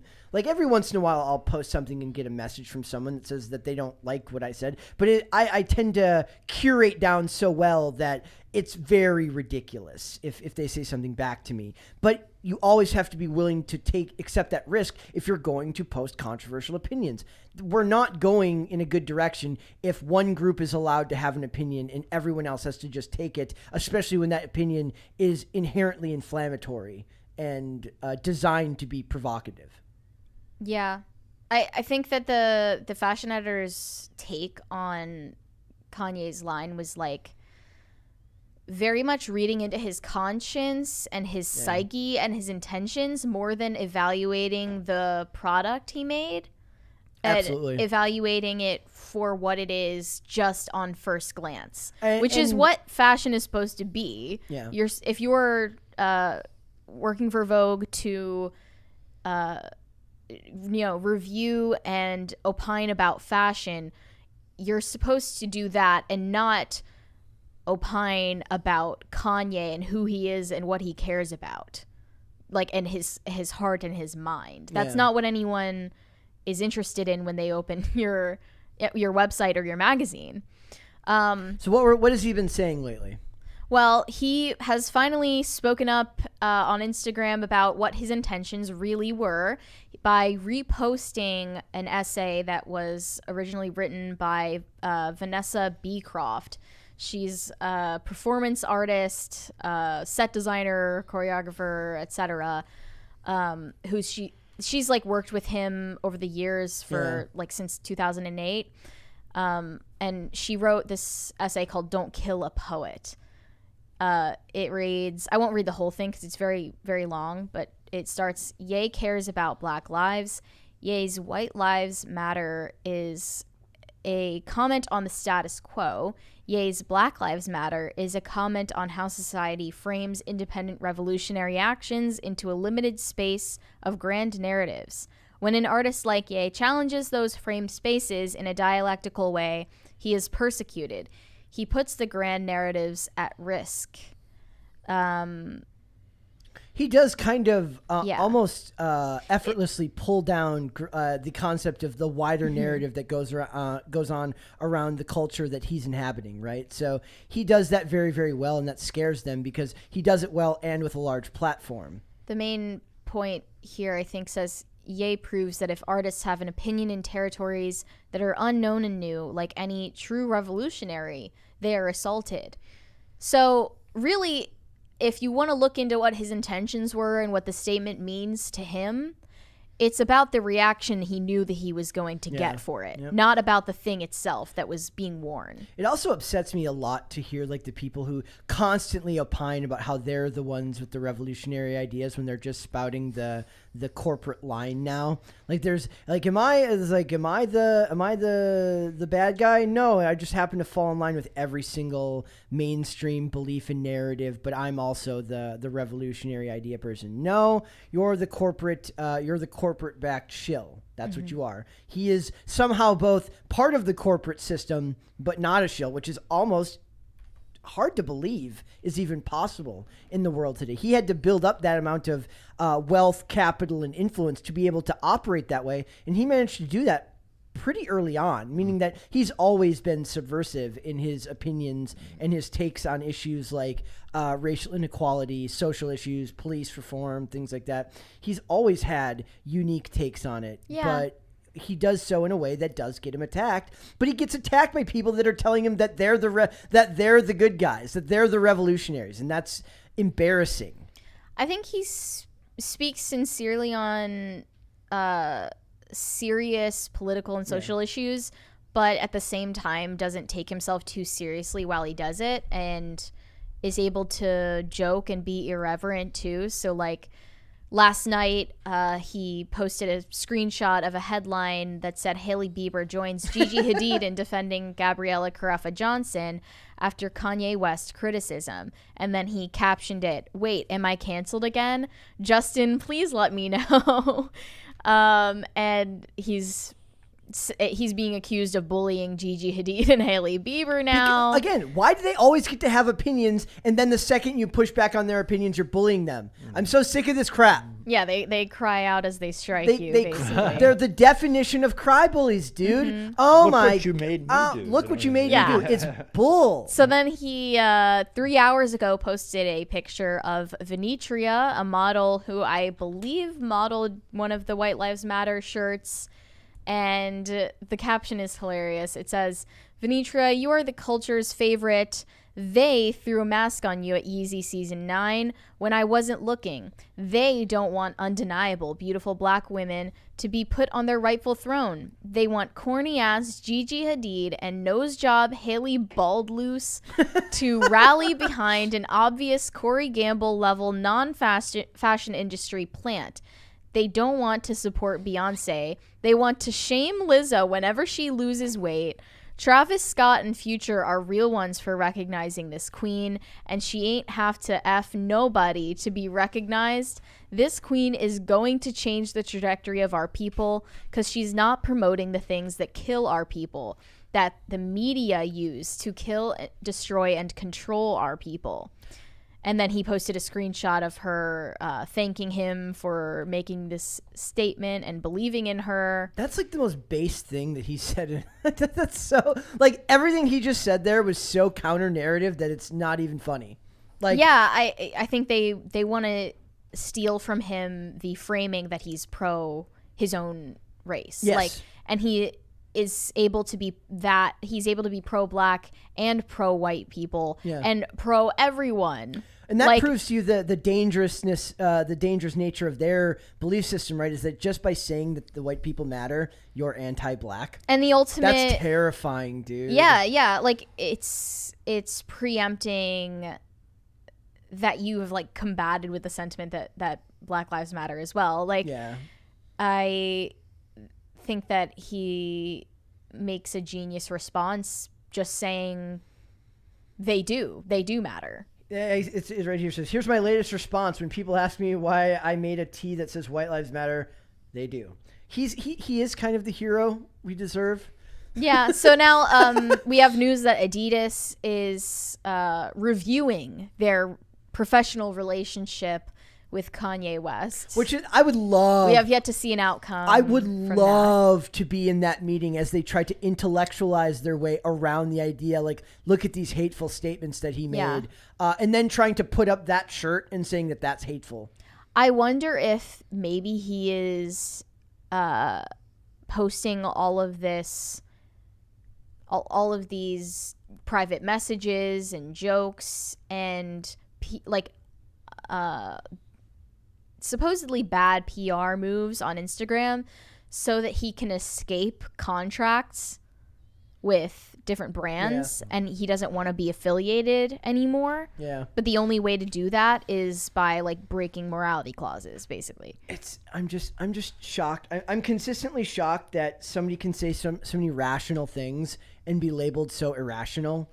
Like, it's such a disservice to the general narrative, like to the general discussion that we should be having as people. I mean, it shouldn't even matter what emotional state he's in when he says these things. Yeah.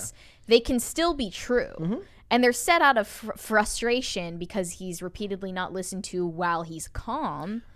Like, it should be a totally understandable human reaction. And purposely misunderstood, which is worse, right? Where it's like, he said this, but what he actually meant was this. I saw that Charlemagne the God said something similar. In fact, I think I got rid of that one. But there was, like, he had one where he's like, he's anti-black now because he said this. Like, he seeks the approval of white people when the conversation he's having has nothing to do with white people. The conversation he's having to do is around his place within his industry. He's just using that comment or that statement as the launching point for all those discussions.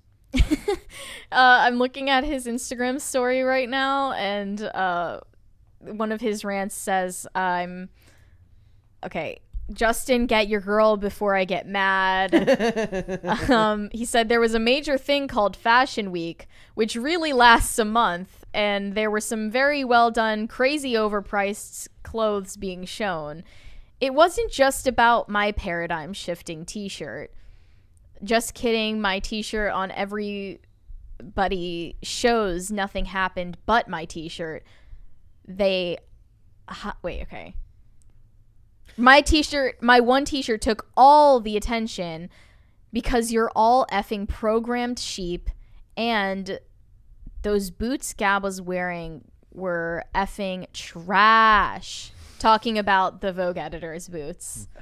So he's still poking fun at the Vogue editor. Yeah. Who's allowed to have her opinion, but he's not allowed to push back on her opinion at all, ever. He's posting a picture of Bella Hadid without context wearing a bodysuit, I assume to just say, like, this speaks for itself. She looks ridiculous. Yep. A picture of Venitra calling her queen.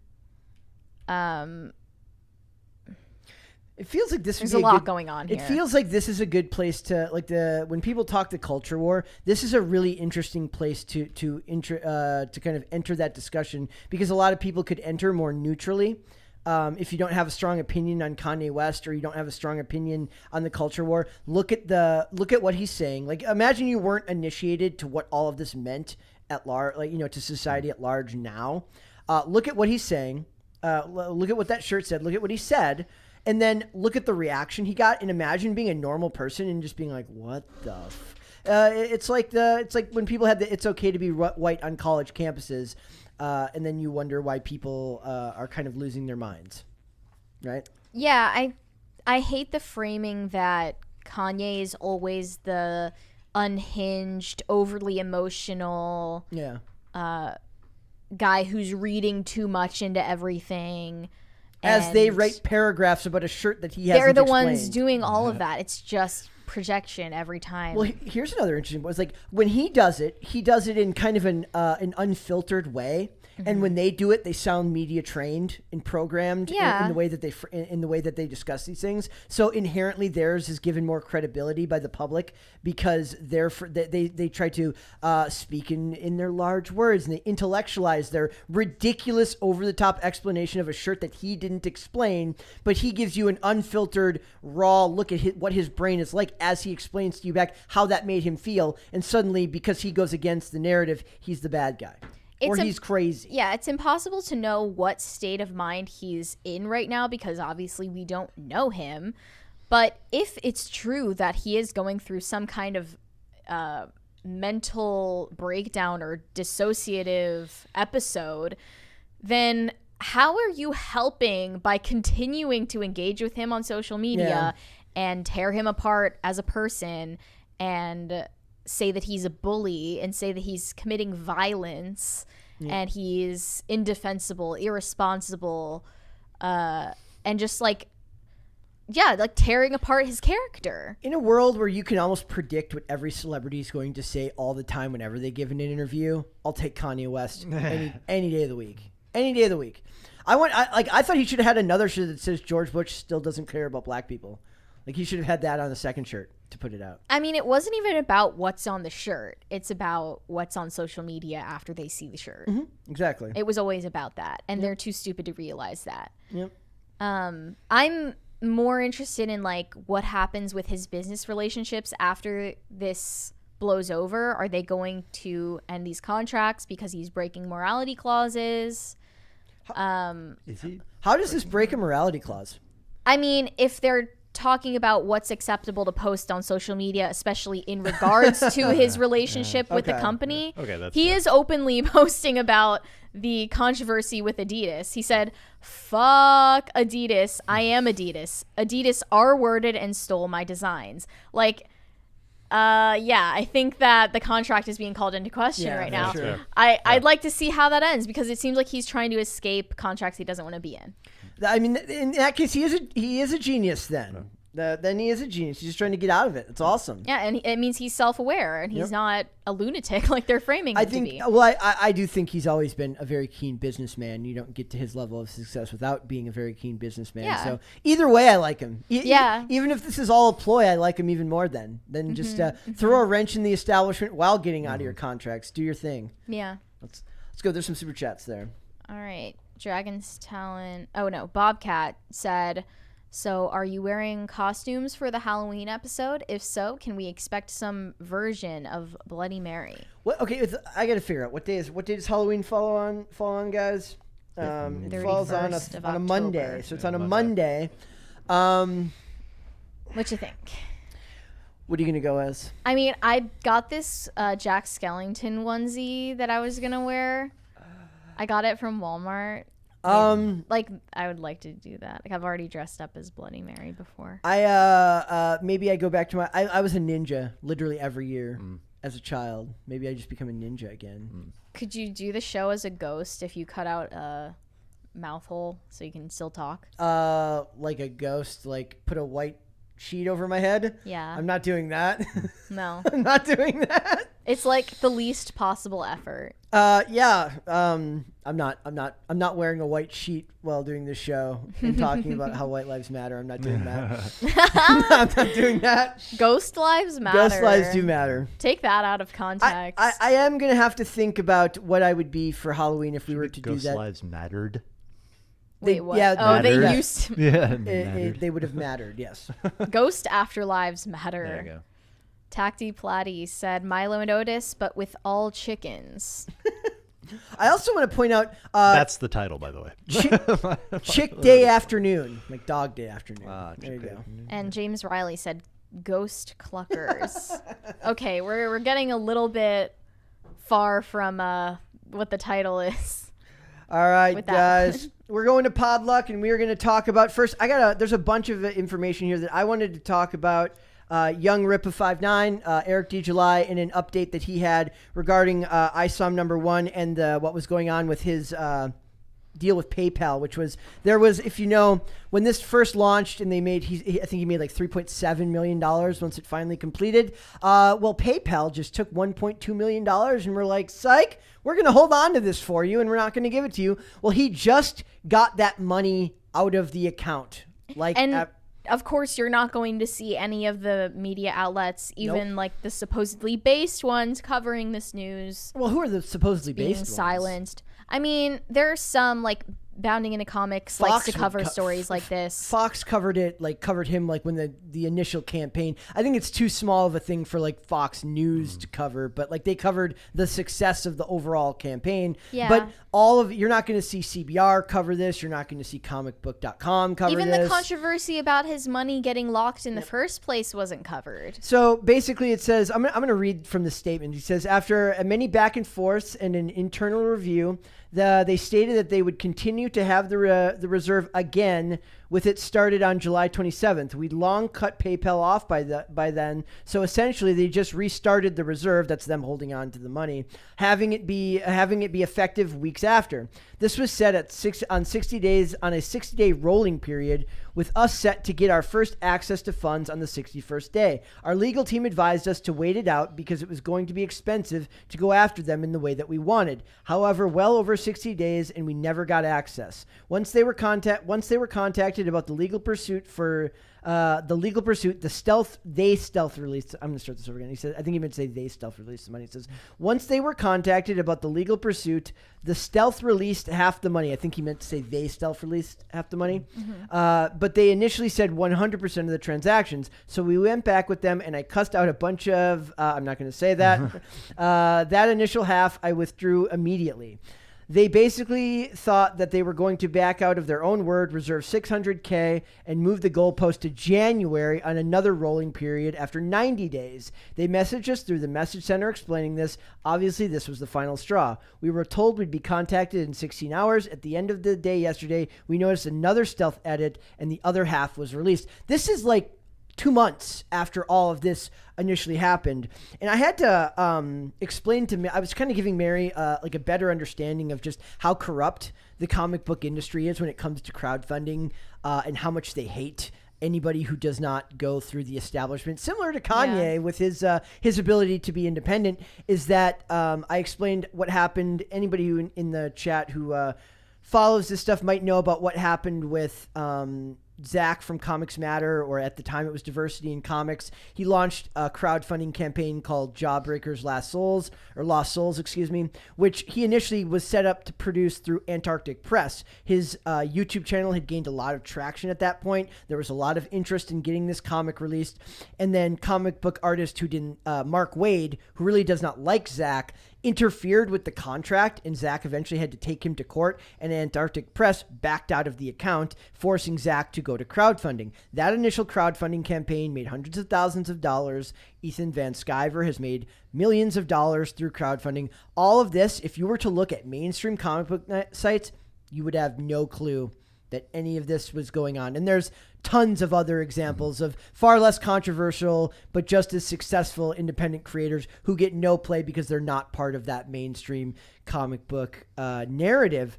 And this is a perfect example of they don't actually believe in anything that they spout, because this is a black creator who's doing his own thing, making his own comics. But if you run counter to their ideology, they will attack you with all of the vigor that they accuse everyone else of attacking people with. And it makes me sick. It makes me sick to my stomach to see the hypocrisy, the lack of ability to be to live up to your own word and ideals.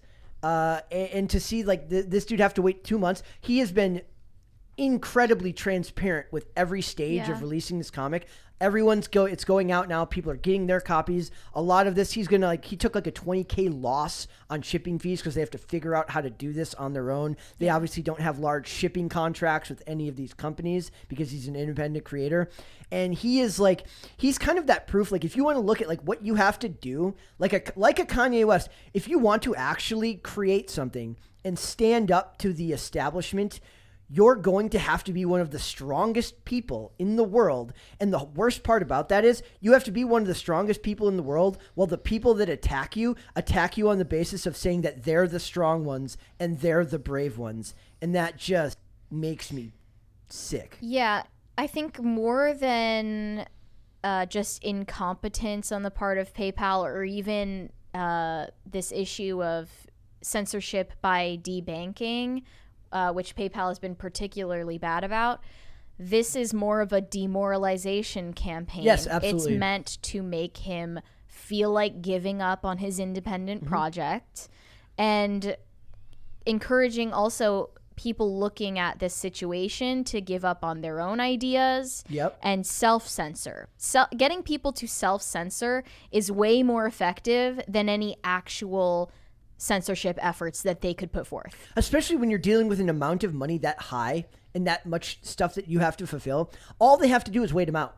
Like, if he didn't have the guts to stick it through, all they do is wait him out until he cancels it and then just gives up. And that money would be gone. And they picked on the wrong dude, because he is like, you have to watch some of this dude's videos. If you watch, like, if they watched any of this dude's videos, they'd know that they were never going to win, because he was one of the most hard-headed, strong-willed people that you're ever going to talk to.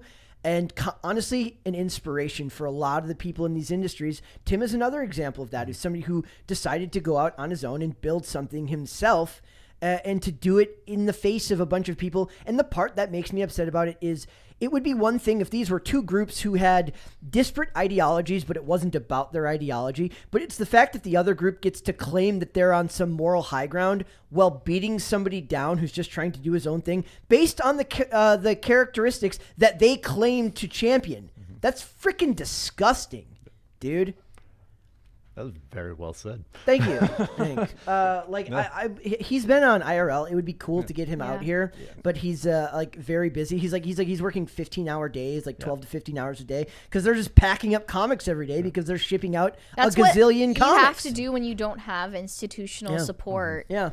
And using a parallel economy and being independent, it sounds easier than it is. Yeah. And he said that once they keep building, right, they'll build relationships with distributors. They'll build relationships with the people that are able to get this stuff out there. But that takes time, and it takes money and capital. Is this also being sold digitally or only physical copies? I don't know. I believe that I only saw physical copies, I but saw physical copies. That's cool. like the idea here is that they want to make physical copies, right? Like digital comics are still are not as popular, but also they want to make the people that are really championing this movement. And like I said, I talk a little bit about it as somebody who like kind of sort of paid attention to comics enough in the 90s, like when he was a kid, to know the general idea of the movies and stuff, right? But I'm a normie. In every sense of the word, I'm a normie. These people have a deep love and passion for that industry that, like, I see a lot of this in skate. Like, there's a lot of people in the skating community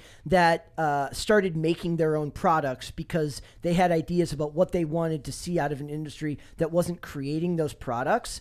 And I have a deep respect for people that are able to be passionate about something in its entirety and put their money where their mouth is. And that's what this dude has done. And to see a company like PayPal, a gazillion-dollar company that I'm sure has a diversity and equity and inclusion board and an HR department the size of that war in Game of Thrones or in Lord of the Rings. Bloated marketing department, in a bloated marketing department.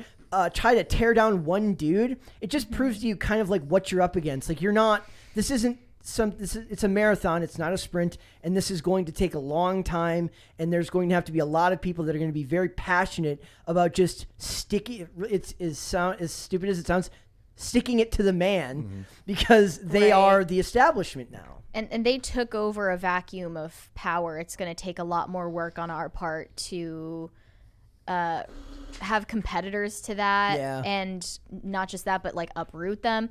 I think that this is a lesson to it's like a real life example to consumers that, like, firstly, you need to hold on to physical media, be it DVDs or cassettes or VHS or physical comic books.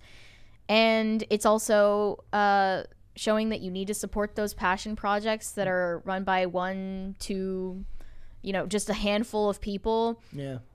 And then for creators, it's that you need to like have some fortitude and resilience to actually make it happen. And like if you want to own your IP, maybe boycott these companies before they betray you. Yeah. Well, he said before they even get the chance to try to hinder your project. I wonder if he's part of Parallel Economy now. Like the company Parallel Economy. I mean, I'm sure he's regretting not using an alternative service from the very jump. It probably wasn't. I think he was said already doing this before Parallel. Yeah, he was doing this before Parallel Economy, and I think he said when they were launching this and they were getting everything ready, he was doing surveys for with the people in his fan base saying, what is the payment processor you use the most?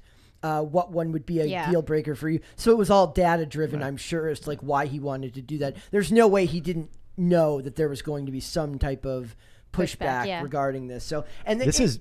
No, go ahead. No, I was going to say, this is from a more macro view, like how my look at this is, and maybe this is what you're saying, but I look at this and don't see it as like what we're up against. Like, man, look at what we're up against. But it's like, man, look at what is possible. Like this is. You take the more positive approach. Yeah, like I'm like, one guy is doing this. Yeah. One guy. Yep. I mean, it's a massive community, but one guy who's saying like, I'm going to like, okay, I see you and I raise you this, right? He's not leaving the table. No. And he's always been that way. Like, I'm a huge fan of Eric July. Whatever he's done, he does this. He's been making music for well over a decade or now. Yeah, like he was a successful. He YouTubed himself onto the Blaze. Yeah. Like and Fox News, and like however you feel about that, that's a big deal for one person to do through. You know, he is the best at what he does whenever he does it, and if you have that mentality. You are going to go the place you want to go. And there are people that the only reason that they haven't done something like this, there's a lot of people out there who are capable of very similar things. Yeah. It's not so much that he is special, which he is, but other people are capable of this, but it's just that they think that this is an insurmountable foe, and it is not. It is one of those things where it's like, whether it's ideological or not, a lot of people would give up just by the amount of work that has to go into it. True. Like I'll use Tom McDonald as an example. Whether you like his music or not, he's successful, but he has to work 3 times as hard. Yeah. Like he literally posts videos of him. He's like a former carpenter. He builds his sets himself. Like he doesn't have a movie or like a recording company, a recording studio building his sets for him, fronting the money for that stuff. He has to do that on his own. Now he reaps the benefit of that. He reaps the reward of all that extra work. Yeah. But I think for a lot of people, if they have to choose, but he cares enough about being able to make his own stuff that putting in the extra work is worth it. The money is also a nice bonus, but most people aren't strong enough in their convictions that they'll want to work extra hard to have complete control over what they're making. They'll take the easier money and less creative freedom to be able to work with a studio that will be able to help them make their stuff, but also hinder their creative abilities, right? So he gives another example. He goes, another transparency update. He keeps giving all these updates about what's going on at the company. Negative $20,970 in net shipping revenue because of all of the trial and error they've had to do with figuring out contracts and carriers. Like, he's not doing this for short-term money. He's doing this to build a long-term project. And another example would be, I sent you guys the thing earlier about Rekieta Law being banned from YouTube. Mm-hmm. He's another person who he got popular through legal analysis of like Johnny Depp and Amber Heard. He did IRL. He's done like his own thing. You're going to be held back if you push back against any type of narrative. Like, I don't think we would ever be at risk for anything like that, but you never know. Yeah, like you never know, right? Like you could anger the wrong person on the wrong day, and enough people get involved, and your channel is suddenly being reviewed for something like that. And that's a terrifying thing to have to take under prospect, while also leveraging, like for like an Eric July, leveraging your own money and your own time, your own resources to build something just because you want to make a floppy comic. Like, imagine having that much passion about something. That's amazing. Yeah. Like, to have that much passion about something that you'll put everything that you've worked for over a decade on the line just to make something in counter to the narrative. Mm-hmm. It's wild. So, good for him. Yeah, it's honestly pretty incredible. So we've got that, and then we've got Megyn Kelly.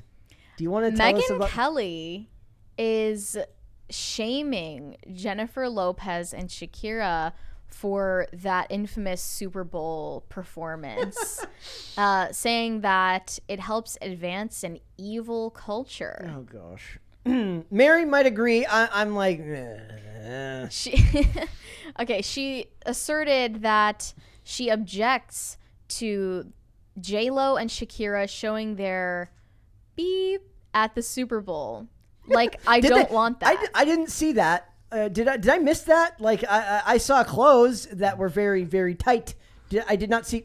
I don't know if she's hyperbolizing or did that actually happen, but even if it did happen, it's sort of like the Janet Jackson thing where it's planned that way. Do you think the Janet Jackson thing was planned? Of course it was planned. Yeah. There was a documentary made about that recently where they talk about, like, a lot of people were mad that that Justin Timberlake didn't get more pushback. Like, he's a white man, so he didn't get the career backlash that she did. And granted, that was a different time. We were in a more Mary might disagree. We were still in a more culturally conservative time than we are now. Would you agree with that? It's like 2004, right? Yeah. I would say more like innocent, but only slightly. But there was more institutional power around the conservatives at that time. Yeah. So, like, they were like, why did Justin Timberlake's career not suffer the way hers did? And she actually... It's because they were in cahoots. They were in cahoots. The whole time. So now, like, now I'm picturing every year we're just going to have to, like, what is going to be the disgusting thing that happens at the Super Bowl? And Mary will be like, I don't want to see it. And I'm going to be like, I want to see it. Let's go. These days, like, the Super Bowl halftime show is just a fever dream more than it's vulgar. Or some kind of ritual. There was a great Instagram video where it's like a guy, it's like millennial wakes up from a coma and he turns on the Super Bowl and it's... Thank you guys. Wow. Thank you. happened. Do you know what you were saying? Okay, so it's a millennial. It's like a guy makes it's like a TikTok, like an Instagram or TikTok, and the guy's like, "You've woken up from a coma. Oh my goodness!" And it's a millennial. He's been in a coma for 15 years. He turns on the TV, and it's Dr. Dre and Eminem, and it's the Super Bowl, and it's like literally like he never went to sleep. like it's the same thing. Like, it's all the same people. Yeah. She added, "It's got to be situation appropriate, but I don't really object to just women embracing their bodies and showing up their bodies like the pictures you see." Well, then what does situationally appropriate mean? With your husband once you get married and have kids and there's no windows and no... she's a Fox News defector, so I don't know what she means by that. She also explained... She looks like Mean Cell Award. What I object to is the unrivaled vanity, like the self-promotional, out-of-control focus on oneself. Ego, clicks, likes, they're hugely responsible for that in our society, referring to the Kardashians.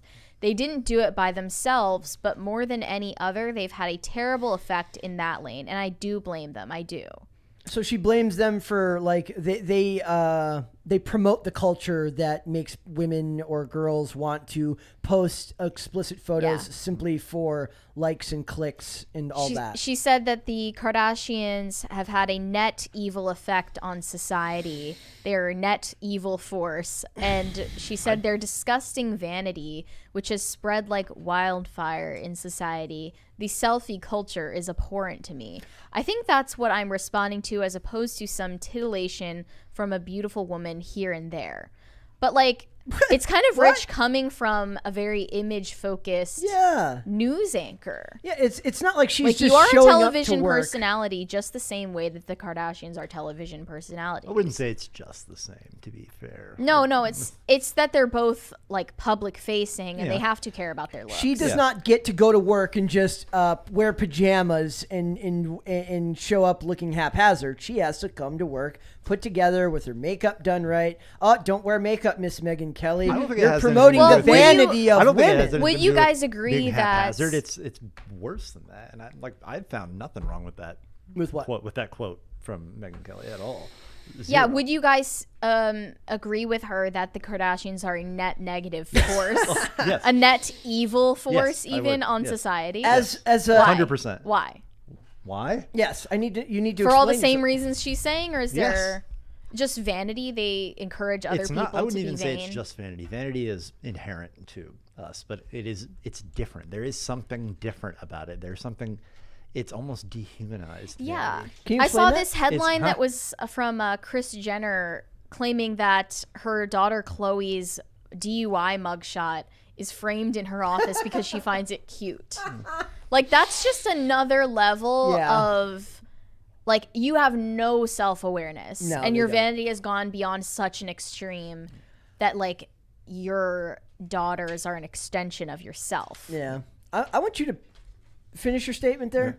About What- the vanity. About Yeah. them. There's a dehumanizing quality. to Explain them. that. Like, it is less about, like, because of them. It's always been this way, but it is exacerbated by them. Exacerbated. Sorry, I said that wrong. It's nothing in the world to me anymore seems genuine. It's transactional. It's about another step, and they're a great example of that, where it's like nothing in their family is real, nothing about them is real, nothing. It's all manufactured to present an image that will get them to the next stage of whatever it is they're trying to do, and it is destroying young people. I would blame There's reality no- TV. I would honestly blame reality TV before I would blame a family for that. But they're not a family. Like, a family is more than you were born from somebody. Like, they are devoid of the substance of a family. Be cool if we found out later that they weren't actually related and it was all just a freaking Even if they are, like, Evil there's plan. more to that. well. I As want- the They resident, don't even look related anymore just no, because no. of the amount of procedures they've undergone. Also, But like it's, even if that, like, I don't have a problem with aesthetic changes people make to themselves. I've had it done to correct traumatic things that have happened to me, and that is totally fine. It is the transactional nature of it. It is like the selling your soul, and I mean that metaphorically, maybe literally, who knows, to get to the next place. There is no genuine connection. You're not actually, when they're trying to empower people, they're not. They're trying to empower people to have money to give to them. It is not about their own good. You can believe in people's own good and still sell a product to them. People do it all Well, the time. they do sell products. Right, They but all it's own not for companies. anybody's own good. It's not.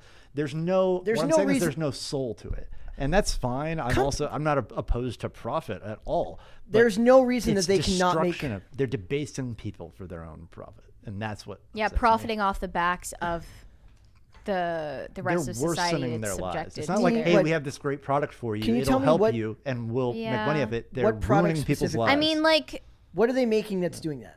well, their attention, the attention they receive from people is a product in and of itself, Okay. right? Like, it's sort of like, But he's talking financial. I'm talking like I want to know what exactly because they're making beauty products. well, there's a theory that focused human attention is the most valuable resource that exists in the world. The beauty product is the secondary product. They're selling vanity itself. Like Okay. you are empty unless you look like this. You are empty. You are not somebody that's worth anything unless you act this way, do this way.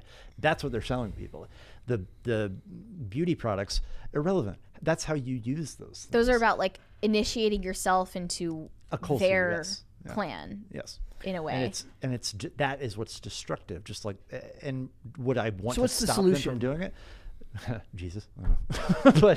But based. I mean the argument to be made would be that your family would help you, would ground right, but you they're to not that's allow being this stuff to destroyed get to by you. Well, the think rest about, of the like- establishment. It's saying like, don't trust your family, trust institutions. You know, like there is no independent. Like your family can't help you. Nothing can help you. Religion can't help you, but the right person from the state can help you. Are they saying that religion can help you? Who them Kardashians? specifically? I don't know what they're. about- I don't no, know. I'm talking about. I'm no, picturing no, them the- at church and laughing, but Yeah, no. they don't go to church, do they? Well, they've always been like nominally Christian. Who Oh, cares? okay. But Are they? I mean, they're Are they really? They post something on social media that's vaguely They say God. They're There's another spiritual God but of not this world. religious. Yeah. like I wouldn't even say that. I would say that their God is a different God. Well, as the resident Kim Kardashian stan of this podcast, Well, okay, think about what if Justin Timberlake and Janet Jackson actually did plan that moment at the Super Bowl. It's similar to what Ray J claimed, which was that he and Kris Jenner and Kim were all in cahoots to release that Yeah. sex tape. that one It's is all more. the same beast, but it's particularly insidious when it's occurring between a mother and her child. That one is the one that I could point to. That like the general idea of like them debasing culture through their products or through what their image is. There's so many layers to that you have to get to before you get to them. You have your studio executives, you have the writers, you have all these people that make a plan to release something to the public. You have promoters, you have advertisers.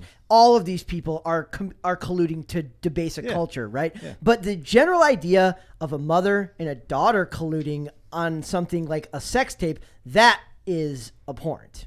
I don't like- see a difference between them personally. And I believed Ray J when he claimed that. When you said that, Yeah, I wouldn't put it past her for a second. I mean, I think that this is part of you replace them, and what do you put in their place? Like traditional American values. Do we put Leave It to Beaver back on TV instead? It's not No, going to you can't resonate with fake it. anyone's. Yeah, it's not going to resonate with It's- anyone, so it won't matter. Yeah. I don't. That's a weird take to me. Like, it's not that you have to like cancel them and replace them with something else. It's that we do what we do, or Eric July does what he does, and we re-influence the culture in the other direction. So Do something positive. Yes. Yeah, show what substance is. Create show something. what show that like the reason that people are attracted to this stuff is because for so long the moral side has been so empty and profit driven itself. It was disgusting my entire young adult life, and now Is, it's coming back around to where it has the substance. Does do we owe a lot of this to like the mega churches that turned people off to religion at a certain period of time that became like kind of a I blame them just as hard. Joel Osteen. Yeah. Sorry, calling you out, but That's but funny. yeah, it's empty. He is the exact same. They are one and the same. They are one machine that Joel have Osteen. many Is there different even- clothes Kardashians. in their closet. Is there even a way to do this in a mass appeal that comes off as authentic? No. No. No. That's No. what I'm saying.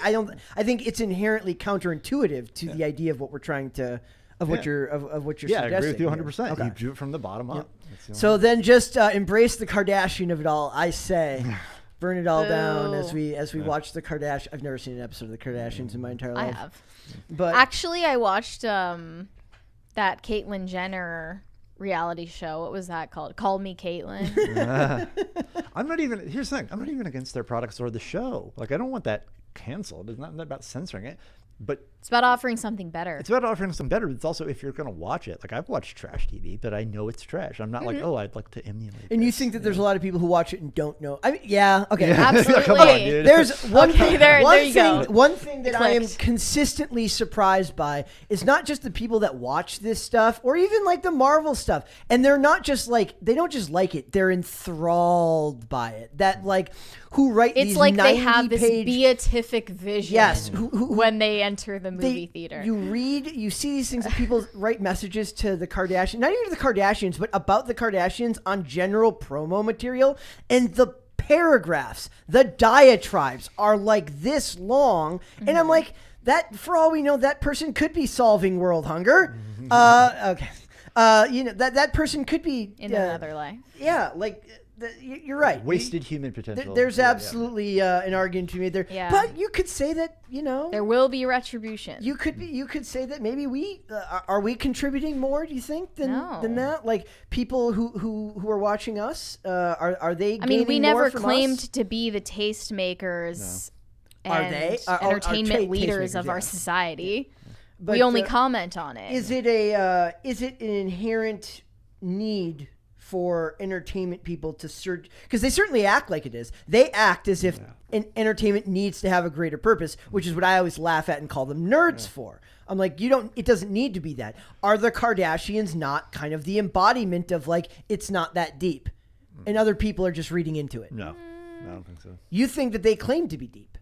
Oh, that they claim. Well, to that's what I'm be saying. deep? Are they not the embodiment of their Superficiality? they're selling you superficiality, but they're not pretending like it's more than that. I think they do. I think that the entire industry is selling you on the idea that what they're doing is moral and it's for a reason, that they're opening hearts and minds or whatever. and maybe it's not them specifically. themselves. Maybe not them specifically, because at the end of the day, they're not people; they're products.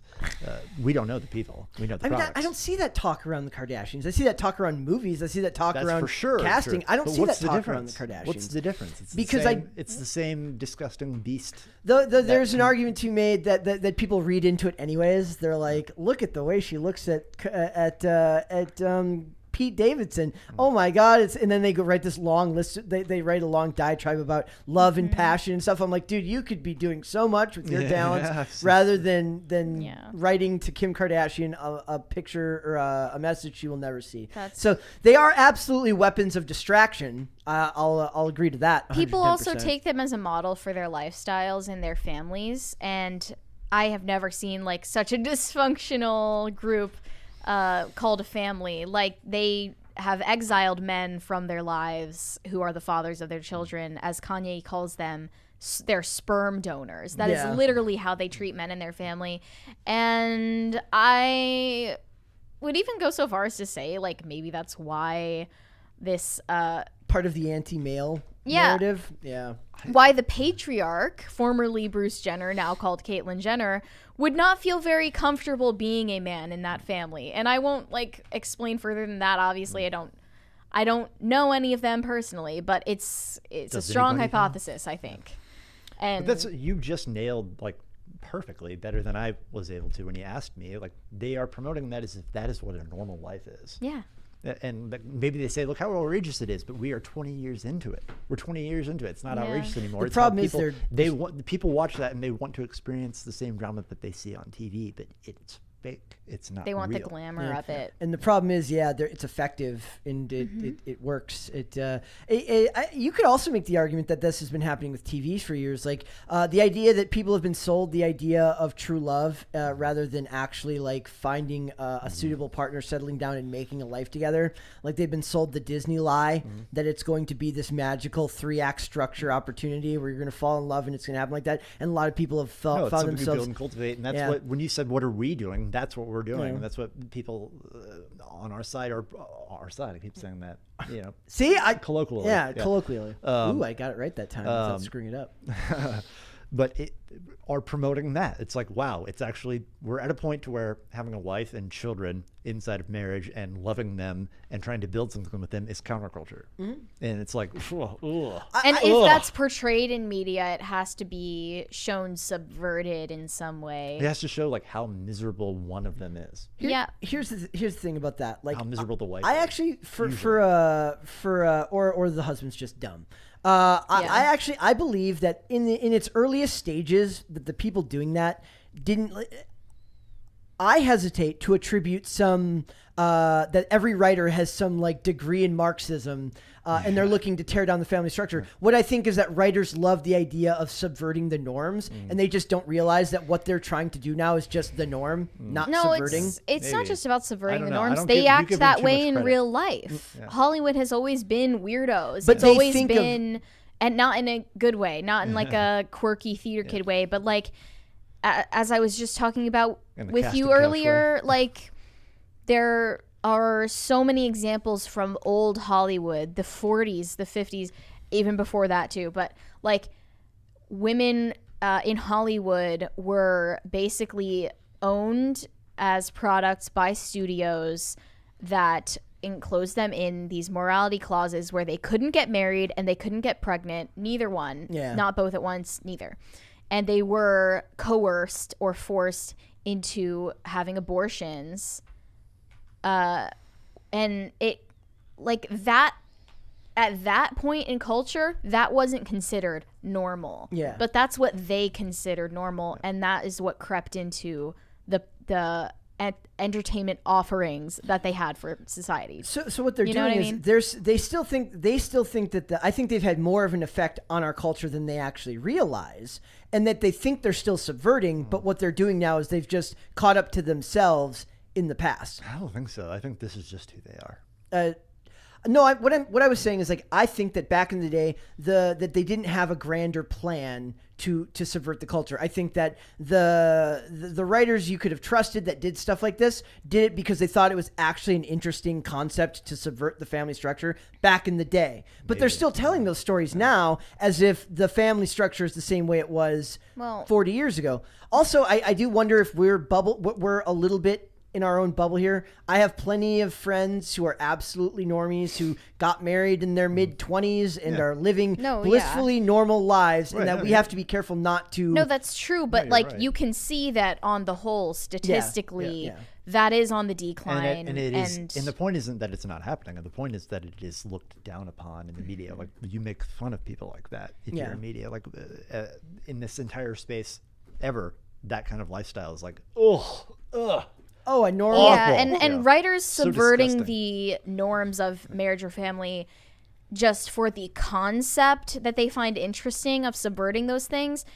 I disagree with that because they weren't doing it just conceptually. They were doing it in real life, as I said, like to their stars. That's who they are. That was what they were doing in real life, and it was as a result Also, if you in don't the have- media that they showed. I would take that on a case by case basis. Like I would. I Have, mean, like, with all of those Hollywood stars in the very beginning, like from the beginning, even when that wasn't the norm in society, that It also was opens what they their were. lives to more room for entertainment that you would buy from them. Like when you don't have those things, it's like, who are the people who haven't seen movies? No, I'm sorry. I'm with my kids. Subverting the norms wasn't an intellectual exercise for them. I'm saying it was what they were doing in real life to real people. Structurally, the examples that I'm thinking of though are like television examples, and typically writers and actors on television are considered more blue collar. A lot of them stay married for longer periods of time, have, for Hollywood standards, normal lives. On the grander scale, movies, the example that me and you always give, American Beauty, all those mid-90s movies that decried the absolute awfulness that was suburbia. Oh my God, I have a pension and a 401k. My life is so boring. Whatever shall I do? That was the 90s, right? We had it so good back then before the crash in 08. I think it was just as bad then. It was just hidden better. Like, was it hidden better, or did we just we see it now, so we see it? Like, No, like I said, it's I think a just lot of hidden other better. people just don't see it. Like a lot of other people can watch this stuff and be blissfully unaware of what they're seeing. But it's like I talk about a lot. I say I wish I could hack up the red pill sometimes, as much as I hate that term. I would love to be able to go back to watch movies and TV and not see this stuff. I think that but you can't. The art wasn't like you said it was their art to like subvert the family. The art was selling you on not what they were doing the whole time. And Like, I'm not just go back in time and say, oh, this was pro this. No, it wasn't. It was tearing it down just more artfully. And yes, okay. And I was also speaking about the concept of subversion more on a wider scale, not just the family, but the idea of the strong female character in a time like. And I point that out to you, Mary, all the time on the show. I was like, I have a list of TV shows with strong female characters that goes back 25 years. Not just Sarah Connor, not just Ripley, not just these famous examples you've heard. I don't believe that the people who did this in the 90s or the 2000s wanted anything more than to just create a good character. And at that time on TV, and the movies, fine, different writers, higher pay scale. Are they more evil? Possibly. I have no idea. But I do believe that there's an inherent excitement to writing characters like that when it was less the norm, that I actually laugh now when I read them talk about it now like it hasn't been done before. Yeah. I think those people feel cheated that they didn't get to be the ones that actually set the taste for the future of this industry, of these industries. I think all of those people to me are just barnacles on a larger industry that is itself wholly corrupt. They are, it's the whole, it's not a corrupt industry. It's like there's not evil people running it. It's just a bunch of people acting in their self-interest, and that will inevitably turn into something negative. I don't buy that. I believe that there are people in it here like, oh, that's not a bad person. Just like, whether it's TV or movies, there's people that are in it that are like, they're just trying to do their job, and they're not trying to do anything wrong. But the industry itself at the top is entirely corrupt, and it's not about like they chose people and those people happen to do this. They choose people who will do those things. And the stories they choose to tell. It's always funny when there's outliers. Like I said, there's like that super cut of like the guy who made this list of it's all shows that covered child trafficking, and then the show suddenly gets canceled. Yeah. But also like I saw an old episode of NCIS Los Angeles where they have a radicalized school teacher who teaches kids about Chairman Mao. And like he's like, you may be able to get me out of this position, but I've sown a lot of seeds in my day, and I couldn't believe they even allowed that story to be told even in 2012 because it hit so close to home to what's actually going on in colleges. But it's like, imagine the worlds they could open up if they actually told other stories that weren't so derivative, but they're not going to do that. They're not going to do that. So, all right, there's some super chats there. Yeah. C.P. Scott said, Reservoir Roosters, Pulitz Fiction. I like Reservoir Roosters, okay? With the R. I had to look up what Pulitz means. It would be. Yeah. Oh my gosh, you can't say that on air. This is a kid-friendly show. Yeah. Is it? Is it? I think I said yeah. We that try. Up, I'm not reading that. Carnell said, my ISOM #1 cover A and B arrived yesterday after the podcast. Y'all are spot on about Eric. By far my favorite guest on IRL. Hope you'll get him on someday and get a copy of ISOM. Hail the Rippaverse. That would be very cool. Yep. Like if he comes back, I mean, like it's kind of hard because like if they come, like having them come to do this show too, that's like a lot it's of a hours. lot of screen time. Yeah, for them to do in one day. So the idea if we planned ahead, Thursday IRL. Yeah, like or do Thursday here and Friday on IRL or the other way around. Yeah. Like that would be very cool to get somebody out here for a couple of days to do something like that. And he's a great example of somebody like we could do any of these articles and just have him call. It's like, look at these crackheads, because that's what he calls, he calls everyone crackheads. It's my favorite part. So, Pissy broke. Yeah, he's Pissy great, broke comic artists. All right, Wesley. Yes. Fantastic. Let everyone know where they can find you, my friend. Oh, you can find me on Cast Castle, and that's it. That's it. And we got a super chat there, Mary. Walker Texas Danger said Wesley Wednesdays. Is that what it's going to be? I mean, is that what it's gonna no be? commitments yet. That's a good. It's a good pitch. Yeah. We're working on it. We've got like one of the interesting things about the show is like you never realize how much it is like finding like structuring like who's going to be on when, and like a lot of times like I have stuff that I want to cover like that like the Marvel article today about CGI we wanted to cover with Wesley because I knew that Wesley would have really good takes on something like that. So We have to find the right things for the right Lukewarm. people. Your face is like Right. so incredulous. Like, would I have good takes though? Yeah, he would. No, He you would. He did. I So, thought you would have the best take on that because I made you do it. Yeah. all right, Mary, let everyone know where they can find you. Of course. You can find me on Instagram and now Twitter. I took my Twitter off of private. They're both Mary Archived. And I want to refer you to our link in the description of this video. It's for Jeremy's Razors. You can either get $12 off of a Jeremy's Razors Founders Kit or 35% off a Daily Wire Plus membership. And it helps us earn points in his competition for $250K cash or his McLaren. Yet to be decided how we would distribute that money or what charity we could agree on. The socialists we are that will be evenly We're all open distributed. to suggestions though. And I have a couple other Super chat. super chats. C.P. Scott said Pullet, not Pull it. Pullet. So pull it. Yeah, it's actually spelled Pullet, dude. So neither of those were correct, but it's But I think like it was supposed to be like a poultry pun. it's maybe? it's a young hen. Waffle Sensei said bleep fight club or rooster fight club. Rooster Fight Club. We'll have to go with that. Yeah. All right.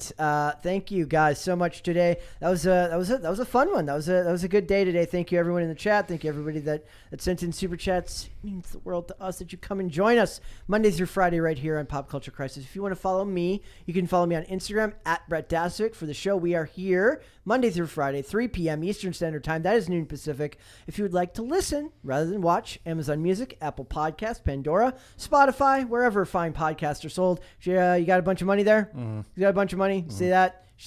Are you doing that so you can take a shot of it later? No. You totally want to use Well, that you for should a screenshot. now. I'm not a big screenshot of myself. You should yet. screenshot that and use it for Okay, your well, profile I'm going to picture. screenshot it and send it to you. So, All right. If you want to follow us on social media, we're on Twitter at @popculture_show, Facebook and TikTok at Pop Culture Crisis, and on Instagram at Pop Culture Crisis Pod. Come hang out with us tomorrow. We'll be back then, guys. Later. bye.